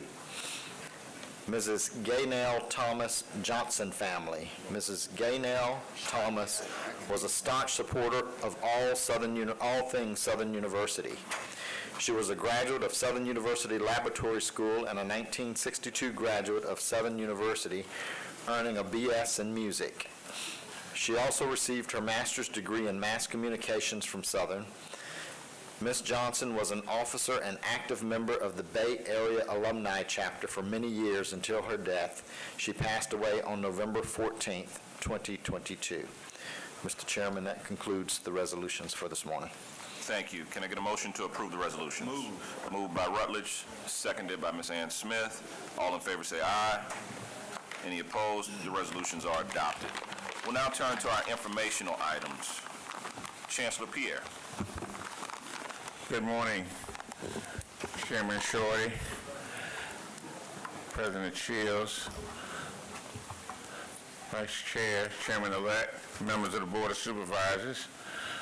We have actually two informational items. The first will be a handout, and I'd like to see if Mr. Dyer is here, and members from Smuckers, and Professor Forston. We want to give you an update on a very important partnership that we are engaging with, along with the Ag Center, with Smuckers, probably the best kept secret in New Orleans. And I'm so glad that Professor Forston has been leading this effort through our Minority Business Development Center. Professor Forston? Good morning, Board and President Shields and everyone else around the table.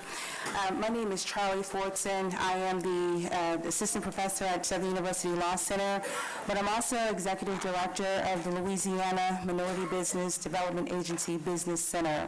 We are the only HBCU in the United States to operate a center such as this. We work with minority businesses to help them gain access to capital as well as to procurement opportunities in both the public and private sector.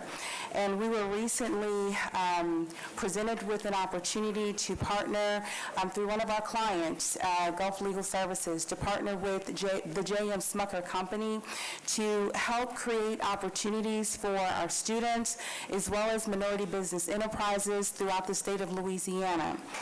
And some of the things that we do through this center and because of this partnership is that we will work with minority businesses to help them train them on what is needed to do business with the J.M. Smucker Company.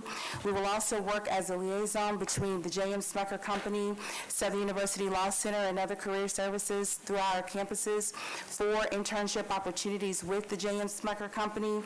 And we will also assist MBEs with technical assistance in the areas of capital access, bonding, insurance, and similar requirements, licensing, and also to work with our MBEs with businesses and other development services. And at this time, I would like to present Kelvin Burnett with the J.M. Smucker Company, the Folgers Company in particular, out of New Orleans. Well, thank you. What a pleasure. I like to say that getting in front of you guys, this is truly black excellence, and I appreciate being here. So representing the J.M. Smucker Company, doing business as the Folgers Coffee Company in New Orleans, partnering with the MBDCU and Chad Dyer with Gulf Legal Services, we really feel and believe that we're being intentional, creating opportunities for education, a healthier planet, and working with minority businesses in the city of New Orleans and further. So we appreciate this opportunity to come before you today to talk about this. Is going to be a great endeavor, and that we will see through, and we are putting all of our resources behind it to accomplish this. Thank you.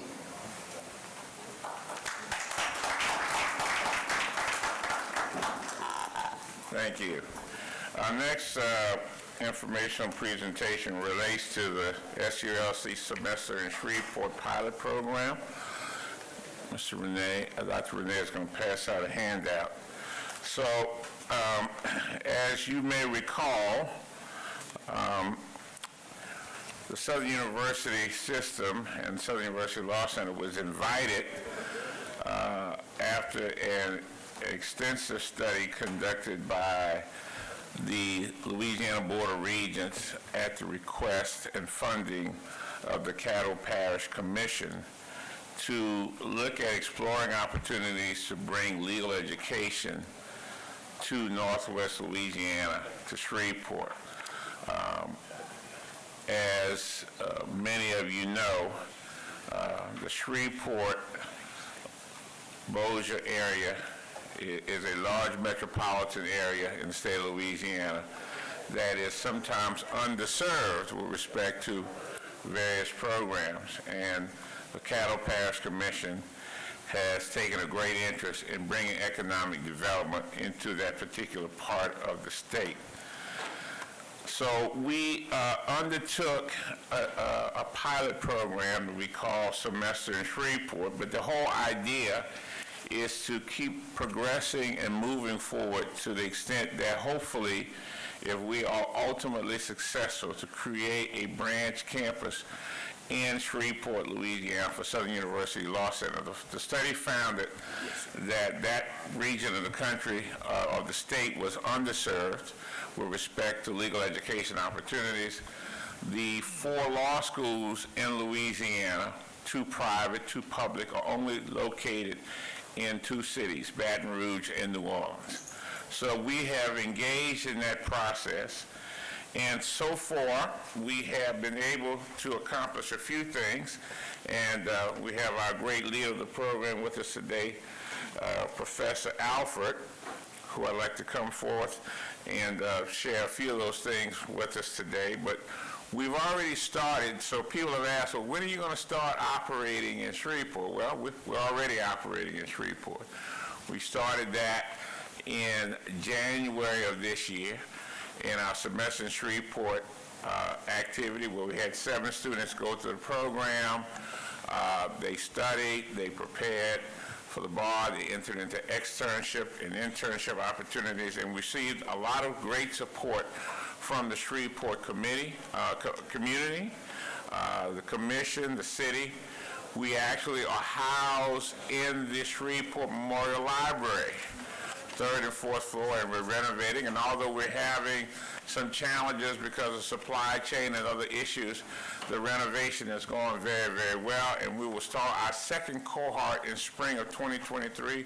And Professor Alford, why don't you tell us about that 2nd cohort that we're doing phase 1? Good afternoon, and thank you so much. I heard Chancellor when he said brief, so I'll be brief. These 2nd cohorts, we are just really fortunate. We started out with 7, on par with the Sagacious 7 last year, spring of 2023, and due to unfortunate circumstances, we are moving forward with 6. So our 6 students are the superlative 6. You see the S, it's going, right? So our superlative 6, SULC, will begin January 2023. They are currently interviewing with regional extern sites. When I say regional extern sites, I want to just stop here and thank Shreveport for having such a tremendous amount of support in terms of meeting the needs of our students in terms of their career interest. And that's awesome at this point, because Southern University Law Center is in Shreveport with also an aim to add to the economic growth of Shreveport. So thank you very much. And I want to thank the SU board for your support. Without that support, we wouldn't be here. I want to also thank the collaborative partnerships that we have with the local, state, government, and education. Thank you. And to really, again, highlight the support, when we first engaged in this opportunity, we were told that not to expect anything from the legislature. Well, Senator Gregory Tarver has made sure that the Law Center has received funding from the legislature in an amount that we could not have imagined. So we're moving forward ahead, and also from the Caddo Parish Commission, and also the investment that we've been able to make because of the actions of the board. The board plays a very important role in setting forth the tone, because when we put skin in the game, when we make the right investments, we get outcomes. So we're moving forward. We know that there are challenges in front of us, but by moving forward, we can see a model that hopefully will encourage other municipalities to look at Southern University's system in a way that they will invest resources to see Southern University system programs come to those municipalities, because of the fact that we have to continue to spread the footprint. And we're an 1890 land grant system, which means that we have to continue to serve people in communities wherever they are. So again, I want to thank you for allowing us to do this update. We have a wonderful community relationship in respect to housing. We found a wonderful place called the Willows at Wright Island. That's where the students will be staying this semester. Last semester, they stayed at 2 places. Actually, some of them actually stayed downtown. We had a great deal with the Hilton Hotel. They stayed downtown at a great rate that we could afford. And was it Spring, what was it? Spring Lake. Spring Lake. So this time we've got a new partner with respect to housing. And again, all these things bring positive vibes, bring positive news, hopefully, to the Southern University system and the Southern University Law Center. And I'd just like to say one thing about the Sagacious Seven. As a result of their externship sites and their tenacity, we currently have 4 of those students living and working in Shreveport-Bossier area. And I'd also like to say that one of the Sagacious Seven has joined the team of SULC OCIS as a community liaison. So as we create this history, we will have one who was a part of the inaugural class to give us her firsthand experience as to how to improve and move forward. With that being said, SULC also received commendation during the 2020 legislative session from Representatives Glover, Bagley, Jefferson, Jenkins, Phelps, Presley, and Seba. And they issued a resolution just establishing that the Law Center's off-campus instructional site in Shreveport had a initial cohort of students who completed their final semester of law school at the off-campus site. And I have to just commend the city of Shreveport for that type of encouragement. So, thank you. Thank you.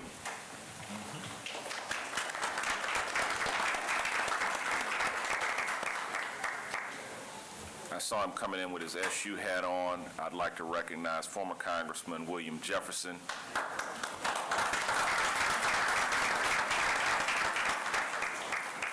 Thank you, Congressman. Now we'll turn to our facilities report.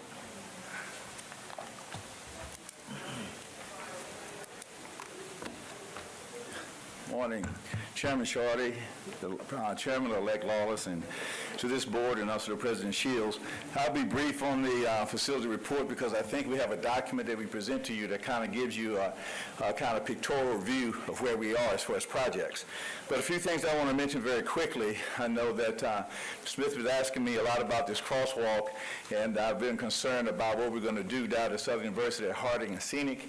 That project is on the actual projects for East Baton Rouge, the Move Baton Rouge projects.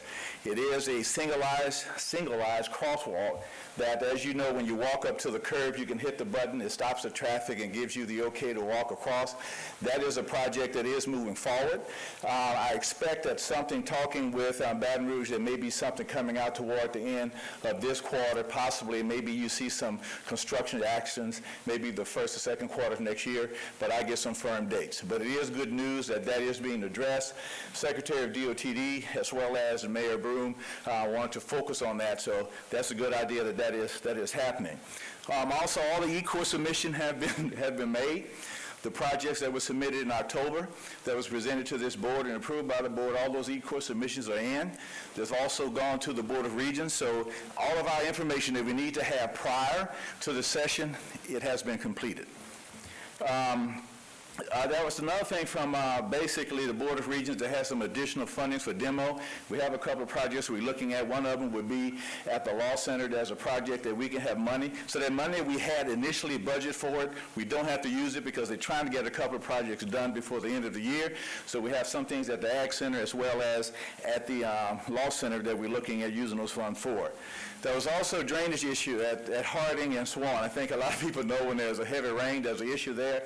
Mr. Pitts and I met with Baton Rouge to discuss possible solutions to that, and those conversations are moving forward. They are aware, and because we have a big ravine project that's going to take that drainage from Harding and down to the river, we're dealing with that other aspects. Something also we're happy about, we had an architecture selection committee recently. We had 5 projects that we now have architects assigned to move forward on campus. You approved those projects for Act 959 proposals, and one was for the actual HBCU funding for the union. We have the funding for the dorm, the honors dorm. Those architects have been selected. The T.H. Harris Learning Lobby has been selected, the police station, and the Welcome and Innovation Center that's going to be there on Harding. So I've already seen letters that are basically getting those people under contract. We're happy that we're moving forward, and the current projects that we're doing are also moving forward very quickly. So we're very thankful of having some success in getting projects moving. Thank you, sir. Now we'll go to our interim financial report. The interim financial reports are in your packet. The campuses are actually projecting to remain within the budget that was approved. One thing, if you look at your financial statements, we talked about the energy surcharge, and the Baton Rouge campus has worked along with President Shields to find some one-time funds in order to be able to cover the increase that we were trying to pursue for the energy surcharge. And I will be happy to address any other questions that you may have. Seeing none, we will move on, sir. Okay. To the President's report.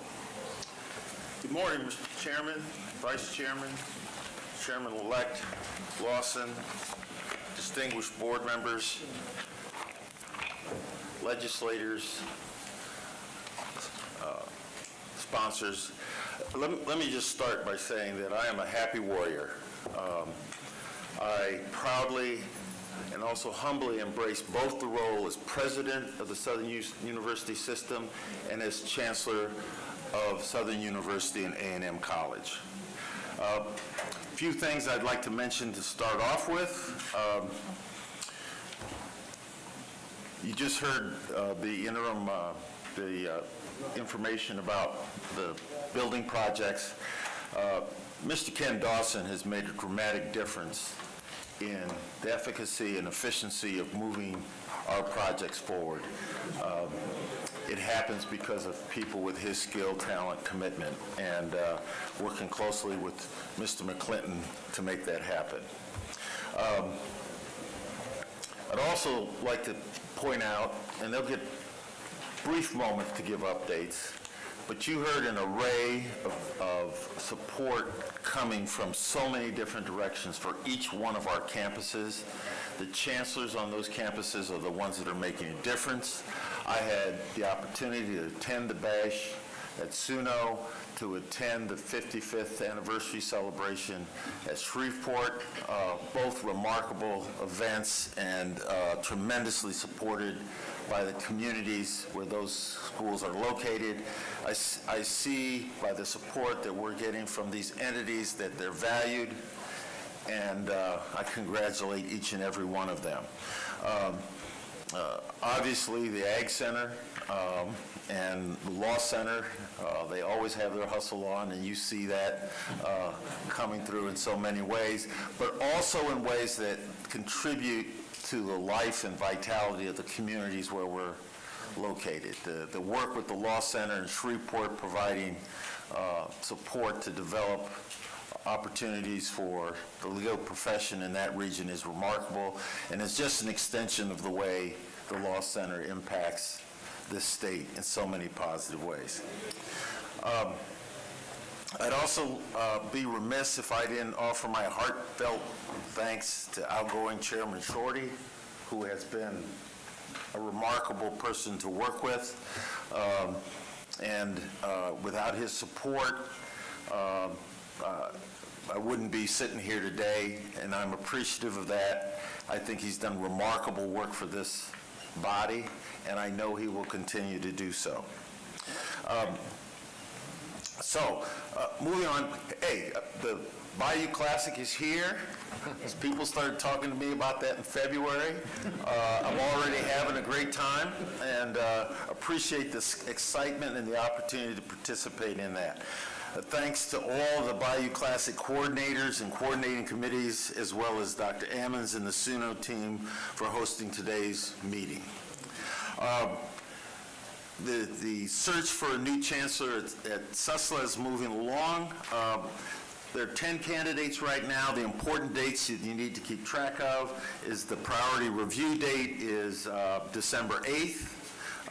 The committee will begin to interview candidates by Zoom on December 15th. We're anticipating the finalists Zoom interviews on January 11th and 12th, and then campus visits towards the end of January. Once that priority date has gone by, I'll give you an update on the number of candidates and that kind of thing. We're hard at work developing our legislative agenda. First, I have a draft of a document that I'm still reviewing, put together by our able communications and government relations team. I would expect the members of this board will see drafts of that for review and input. The strategy is to get that in place, and then by late December begin talking with our legislative group, starting with the local group and the Legislative Black Caucus, and then rolling out an event as we get closer to the legislative session in April to really have a strong advocacy for a variety of projects that we think are key. In talking with Commissioner Kim Hunter-Reid, she suggested this was a time to make special requests for ongoing operating funds, so we'll be putting that together. And additionally, that the state is in a position, if we make a compelling case for a significant one-time contribution to the support of the Southern University system, that has a prospect, and we'll be reporting out our efforts on that front pretty soon.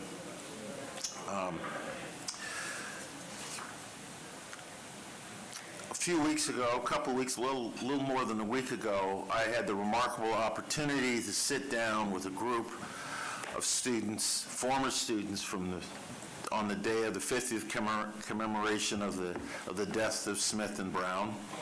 These are passionate folks. Last board meeting, this board agreed to lift any aspect of their ban from campus from them. It was an emotional meeting that I had with them. We've done some research and we realized that was a court-imposed ban, and we're working with the Commission and the Board of Regents to move and get the court to lift that ban so that at least that step is taken. Not too long ago, I took a trip with the Baton Rouge Area Chamber, a canvas trip to Greenville, South Carolina, to examine how that community has sparked innovation and economic growth.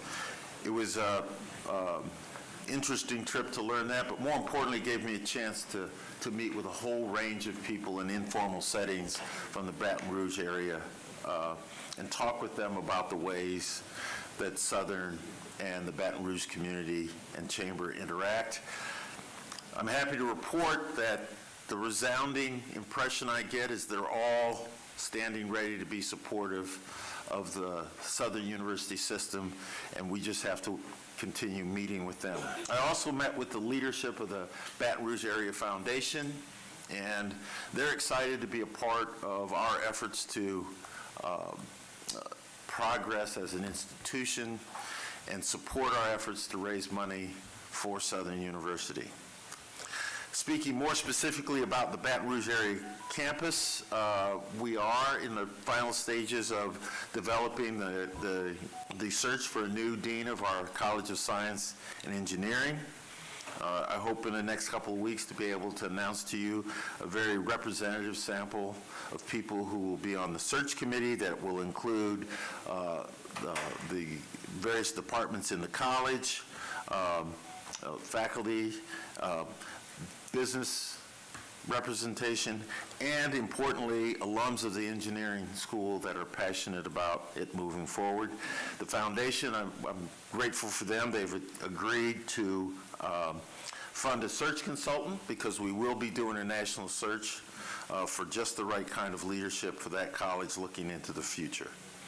Spring enrollment on the Baton Rouge campus, it looks good thus far, but one of the good pieces that we have, we used Title III money to help some particularly needy students pay off their university bills. And we also have a process in place to review the academic progress of students in that front. The last thing I would mention is about 2 weeks ago, I think it was, I met with a broad cross-section of the units that had a hand in onboarding students this past summer. And it was a lively discussion and very informative, and we're working hard to make improvements so that as we bring students in for the next fall, they have a much better experience. Let me close by thanking this board for their continuing support and insight and the opportunity to be here and experience the Bayou Classic for the first time. Thank you. Thank you, Mr. President. We'll now turn to our individual chancellors' reports. Dr. Sahu. Mr. Chairman, Shorty, Vice Chairman, Dr. Whitfield, my President, Chancellor, members of the board, I want to be in your good books by being brief. You have, this is Bayou Classic, you have the Chancellor's report in your package. I just want to highlight one item that is not included, and that is the International Week that we celebrated a couple of weeks ago at our campus. The international faculty, international students, and the global agenda of this university is very important given that we are a major research institution, Carnegie classified doctoral research university. This week celebrated and showcased the global footprint, the accomplishments of this university in embracing talent everywhere in the world. And so it included a release of multicolored balloons, and then we also had a parade. We had a discussion forum about global issues. But the highlight of this week was President Chancellor Shields hosted a reception in the White House to celebrate the presence of global-minded and international community on our campus. Please note that as part of our funding, it's noted how many graduate students, that's where most of our international students are in the PhD and in the master's program. We went from a shortfall of $1.2 million in performance funding to not only erase that, but this year have $821,000 positive, and much of that is based on what the President Chancellor has challenged us on student outcomes and also embracing or expanding enrollment in the SUBR campus, and the funding for master's program, PhD program students and graduate is about 8 times more when it is graduate students comparable to undergraduate students. So we will continue to embrace and be a good, to allow these international students go and hold the SU banner expand the brand identity of Southern University. All you have to do is walk to IBM to see the success of our students in the computer science department. And so we will continue that, and we solicit your understanding and your support. This concludes my remarks. Thank you, sir. Chancellor Pierre. Good morning again, honorable board members. You have my report. The only thing I'd like to do is I'd like to invite Dr. Robinson, Danielle Robinson from Diageo in the community of spirits. I have one of your favorite spirits, Dr. Robinson from Diageo, who has joined us today, and we've been doing some good things with the Law Center, so I think we can do even more since she's seen what's happened today, right? Yes, absolutely. All right. Good morning, everyone, the board, President Shields. Thank you for having me, Chancellor Pierre. I just wanted to say thank you for your continued partnership and the work that we've been doing together, and we are making a donation of $250,000 to Southern University System and the law school for an endowment fund for scholarships for students, need-based gap fund scholarships. So,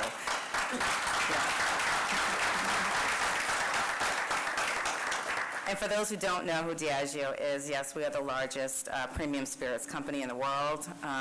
We do spirits and beer. Some of you may be aware of that you will see throughout the Bayou Classic weekend. We're doing a New Orleans takeover this weekend. We have over 80 activations around the city and throughout the stadium. So we will, some of our major brands that you'll see throughout the weekend is Crown Royal, Don Julio, Tanqueray, and Ciroc Vodka. But we also do Smirnoff, Bailey's, Captain Morgan, Guinness Beer, and the list goes on and on. So this is our first classic. We are very excited about it, and we want you all to be familiar with some of our brands and experience in this weekend responsibly, of course. And so we are looking forward to coming back even bigger next year. Thank you. Thank you. Thank you.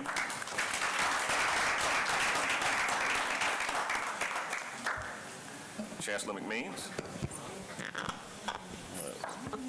Talking to Chancellor Ammons, we got the Ray in the house. I didn't know they had. But again, thank you to Matador / Legacy House, as well as the McBride Sisters, and they're going to be around the entire weekend. Just a quick update. Right after the board meeting in October, we had to appear before the joint committee on House and Senate Agriculture. That would be the Ag Center and the College of Ag, as well as our counterparts at LSU Ag Center. And this comes off of a resolution from last session for the two land-grant entities to work together in collaboration, but also how can they support us from a financial standpoint to do the work of the two land-grant institutions.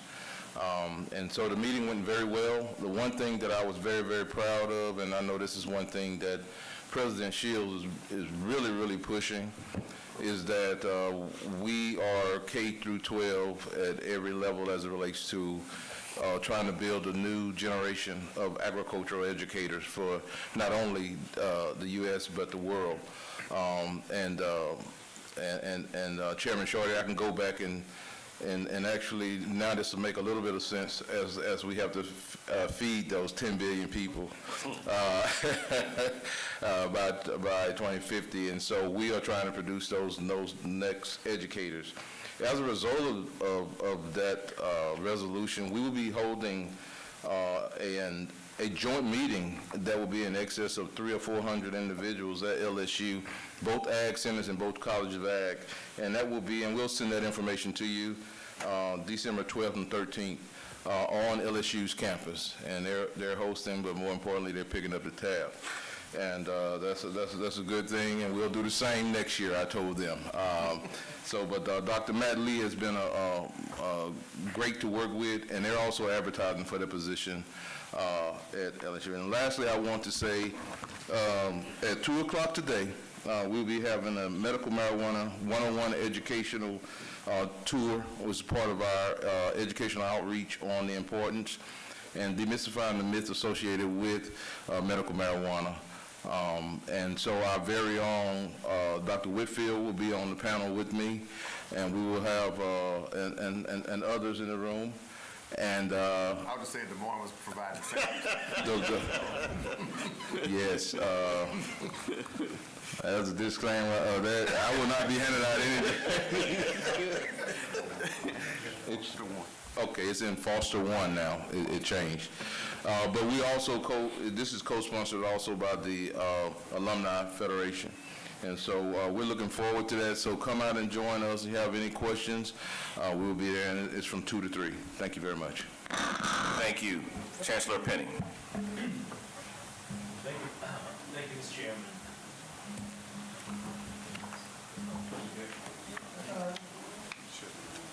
Press the button.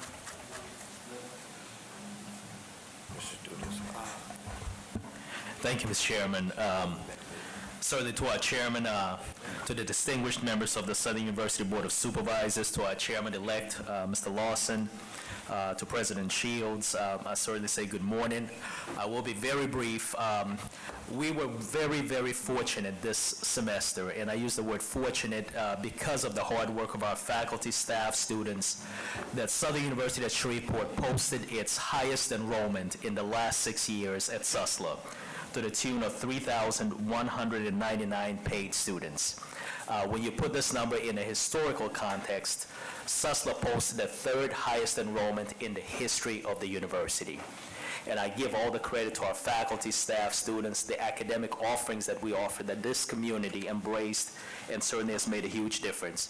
When you bring that closer to a comparison to last year, that translated to an increase in headcount enrollment of over 16%. Dual enrollment will lead the Southern University system in the number of dually enrolled students. Continuing students was up by 21%, first-time freshmen up, and also transfer in enrollment. So this has made a huge difference in our budget, and I'm very grateful to the work of the entire team and deeply, deeply appreciate the support of this board in everything we do. Thank you. Thank you, Chancellor. Chancellor Ammons. Thank you, Chairman Shorty, to members of the board. First, I want to thank Chairman Shorty for his service as chair of this outstanding board. But I also want to let him know that those days of me taking it easy on you on the golf course are over.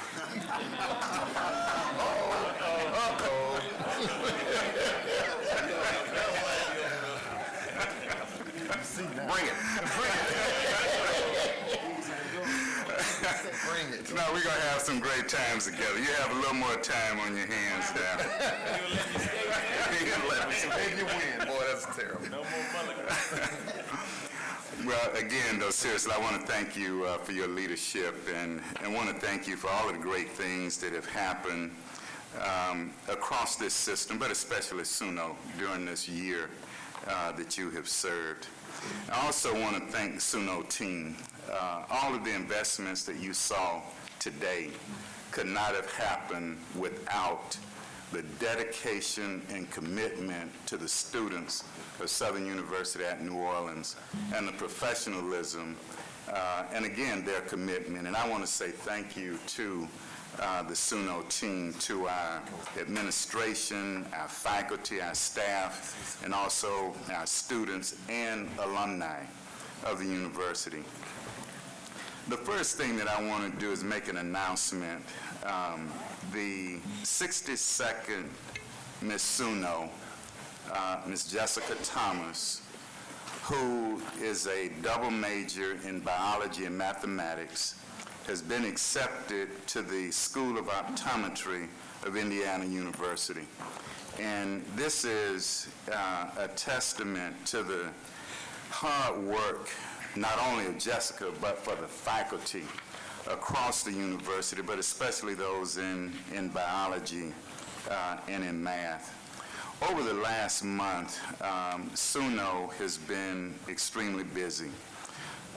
You heard about the bash, and again, I want to thank Dr. Rugan, her team, the Suno Foundation, the alumni, all of them for putting on what was just an elegant evening under the stars on the beautiful campus of Southern University at New Orleans. We also opened the Suno Museum of Art. And those of you who have not had an opportunity to go through that museum, it is a must-see. And all of the work that was done by Ms. Witt that received the award today, along with our new director of the museum and the museum studies staff, it is just tremendous. So I invite all of you to come to our campus and see that beautiful museum. Mr. President, we have taken very seriously the commitment that you have made to our institutions being stewards of place, being relevant in critical issues that confront the communities across the Southern University system footprint. We started this year with our nursing program, addressing health inequities in the city and across the region. As a matter of fact, our new cohort had their white coat ceremony a few weeks ago, and again, we're making that commitment to be relevant in addressing health inequities across the city and region. And then the last thing that I want to close with, we have made this commitment to be a leading urban university.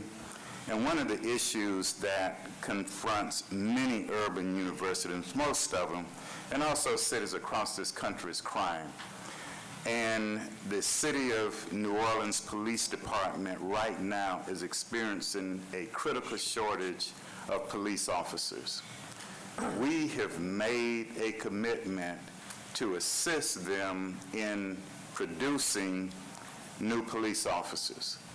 Just this week, we entered into a partnership with St. Aug High School, this city's top high school when it comes to the education of African American males, to offer scholarships and support to students from St. Aug who will come to SUNO, major in criminal justice or psychology, and once they have completed those degrees, will go to work for New Orleans Police Department.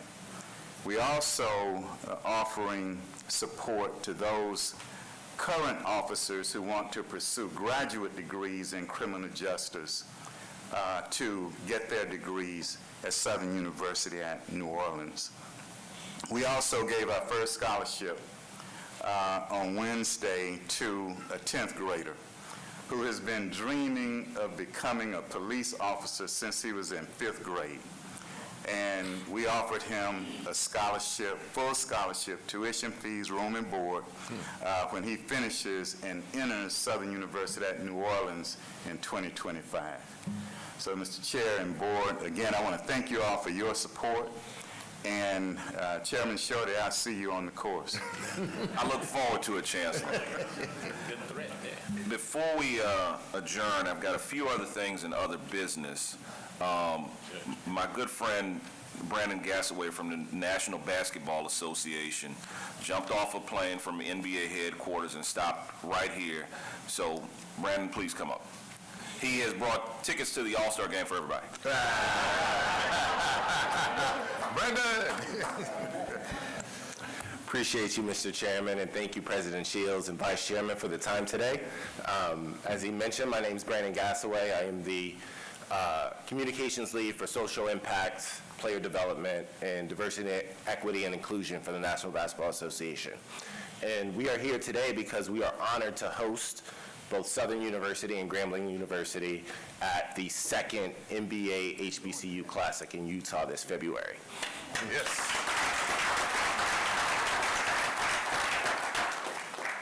So we are here to ask for your partnership to create the type of event that has the same energy, tradition, culture, vibrancy that the Bayou Classic has. I am a New Orleanian myself, so I know nobody throws a party like a Louisiana party, and we're trying to do that in Utah, even if you got to bring your coats and gloves and all that with you. And anyone who has any experience with corporate America knows just because they let us have 2 doesn't mean they're going to let us have 3. So I fought for Louisiana to be represented in this game to show on a global stage why we need to continue this investment and partnership with HBCUs to feature them on this type of stage. We plan to give not only the student athletes the NBA experience on the court, but also offer enrichment, offer job shadowing, career development opportunities, because I can attest, like, as much as I loved hoop, all of our future isn't on the court, but you can still make the league. And in a second, I'm going to pass it to my colleague, Michaela, who will go over some of, dates and things to know about ticketing, hotels, things of that nature. But most of all, we want your support and partnership in creating the type of event that lives up to why we're all here this weekend, and will keep this legacy of the HBCU Classic lasting moving forward. So, Michaela, I'll pass it to you. Good morning, everyone. As Brandon mentioned, my name is Michaela Campbell. I'm also from New Orleans, Louisiana, so this means a lot to me as well. I work on our partnership activations team at the NBA, so my job is to not only bring partners to the HBCU Classic, but to make sure they bring a meaningful impact to the schools as well. So I'm happy to announce we have announced that AT&T will come back on as our presenting partner of the HBCU Classic again. Along with that partnership, they will be donating to the schools, both schools. That donation will be announced later on, so I cannot share that information just yet. Along with AT&T coming on as the presenting partner, we are also working to sign a few associate partners.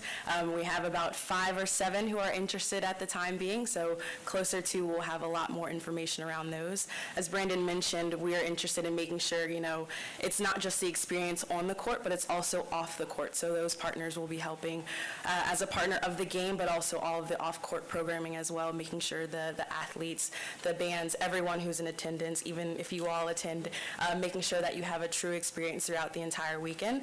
The game itself, just like last year, will take place on Saturday, February 18th. That is the day before the actual All-Star game and right after the All-Star practice. I don't have tickets for you, but I do have flyers as a reminder. There is a QR code on the bottom of this sheet. Next week, December 8th, tickets go on sale to the general public. Once you scan this QR code next week, you will be able to purchase tickets then. On this QR code, you can also see more information about all of the events, all of our upcoming events in general, but also the other events throughout the weekend. As Brandon mentioned, we will have hotels. So if you're interested in coming out, we do have a block available that you all will be able to use. I think Brandon's going to pass along his contact information after this so he can share over more information there via email. We also have a slew of other programming going on. As I mentioned, the HBCU Classic is right after All-Star practice. We also have our celebrity game, All-Star game. It's a fun weekend. If you've never been, I truly encourage it. It will be cold, but just like last year in Cleveland, we really made sure everyone showed out and had a great time, and we hope that you all will do the same. Pass it over to Brandon again to, I believe, open it up for Q&A in case there are any questions. So thank you, folks. We can take any questions now, or we can also hang back after the event. We'll be here all weekend. I can anticipate the vice chair had a question. One quick comment, Brandon. My wife and I celebrated 7 years a couple weeks ago. Her gift was first-class tickets to the event, but we don't have any tickets to the events or our hotel because we can't find any. So as soon as you guys have access to that, please let us know so that we can be a part of everything. And she doesn't know that this weekend is really for me, but she wants to ski, but I'll be at all the basketball events. She does now, yeah. It's nationwide. But seriously, we would like to, as soon as you guys know, have information on hotels and that stuff, it'd be great to know that. Thank you so much. Mr. Vice Chairman, I can assure you you'll be taken care of. Thank you. Any additional questions or comments? I'm going to be running the meeting for a few moments. Any additional questions or comments? Are we ready to adjourn? We are not. We have, first of all, we'd like to recognize A.D. Banks, our athletic director Banks, who is guaranteed to win tomorrow. Thank you, A.D. Banks. I didn't ask him it last year, so I can't hold him accountable for last year's game.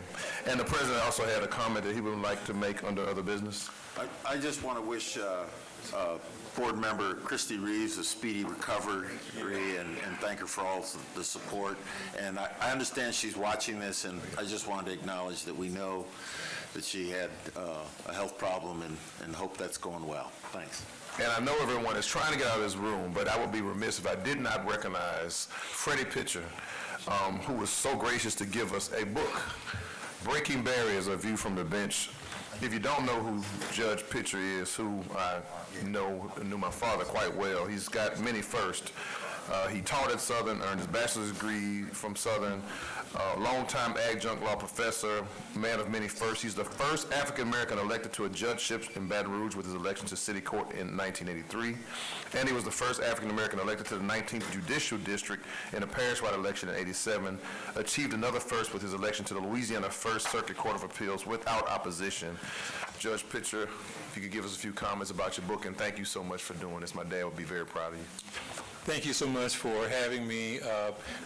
My successor, John, was supposed to introduce me, but thank He's not as cool as me, Judge, but he's not as cool as me. I was very pleased to serve as the chancellor of the Southern University Law Center for 12 and a half years.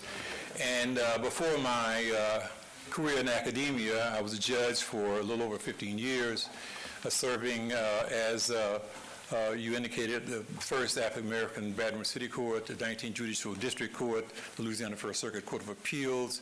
And I've also served as an Associate Justice ad hoc on the Louisiana Supreme Court on at least 6 occasions.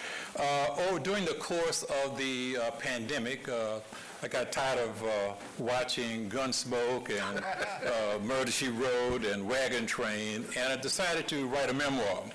And basically, my memoir chronicles my rise from my neighborhood in Valley Park, where, Ronnie, you know where that is, from the bench to the bar to the bench. And what the book is about the backstory. Oftentimes, people know about the election, but they don't know about the backstory, how we became the first. So what I did over the course of a year, started writing. I ended up with a manuscript of over 60,000 words, over 200 pages, and we have this book as a result of it. And I'm very pleased to be able to share this memoir with the board. And by the way, it's on Amazon, Barnes & Nobles, and I am 5-star on Amazon, for those of you who follow the stars. I wanted to share this with you and also share it with those of you who are here. You can go on Amazon and buy the book. But thank you so much for the service of this board and all that you do for Southern. Thank you. Thank you so much, Judge Pitcher. If there are no additional comments, questions, or concerns, we have one. And Quickly, I would just like to thank the administration for addressing something that is very important to our students and to our parents, and that is the safety of our students. I hope you could hear me. I just wanted to thank our administration and the president for addressing a long-time issue that we've been asking for, and that is the safety of our students and the secure thoughts of the parents. And that is our project that they are putting forth as far as getting safety for the pedestrian and walking to and from the campus and to the businesses in the Scotlandville area. That has been we've long asked for it, and they are addressing it, and we just want to thank you, President Shields and Ken, for doing that for us as parents and concerned Southern alumni. Thank you. any additional comments, concerns? Mr. Fondell? Yeah, also just kind of want to thank along with Ms. Smith, Pitch your mic. providing safety for our students. We've addressed some of the challenges we've had by adding and enhancing our mental health program here at the law school and also at SUBR. So I want to commend this administration for jumping on it and addressing the challenges that we have here in our system. Thank you. And I think, we also have Alicia Sutton, I think she left, is having a book signing on Sunday. She's our Los Angeles alumni president. They did not tell me where her book signing would be. I don't know if it's Alicia in the building. Oh, she's still here. Alicia, where's your book signing? It's at Barnes & Noble's on Perkins Road in Barnes. Baton Rouge. All right, so Barnes & Noble, Baton Rouge, book signing for Alicia Sutton. What's the name of the book? Sentenced to Live. Sentenced to Live? It's Alicia Sutton-Jones. Alicia Sutton-Jones. Thank you. And I think, Chairman, I'm going to turn it back over to you to shut it down. Thank you, Mr. Vice Chair. Can I get a motion to adjourn? So moved. So moved by the Vice Chair, seconded by Mr. Fondale. All in favor?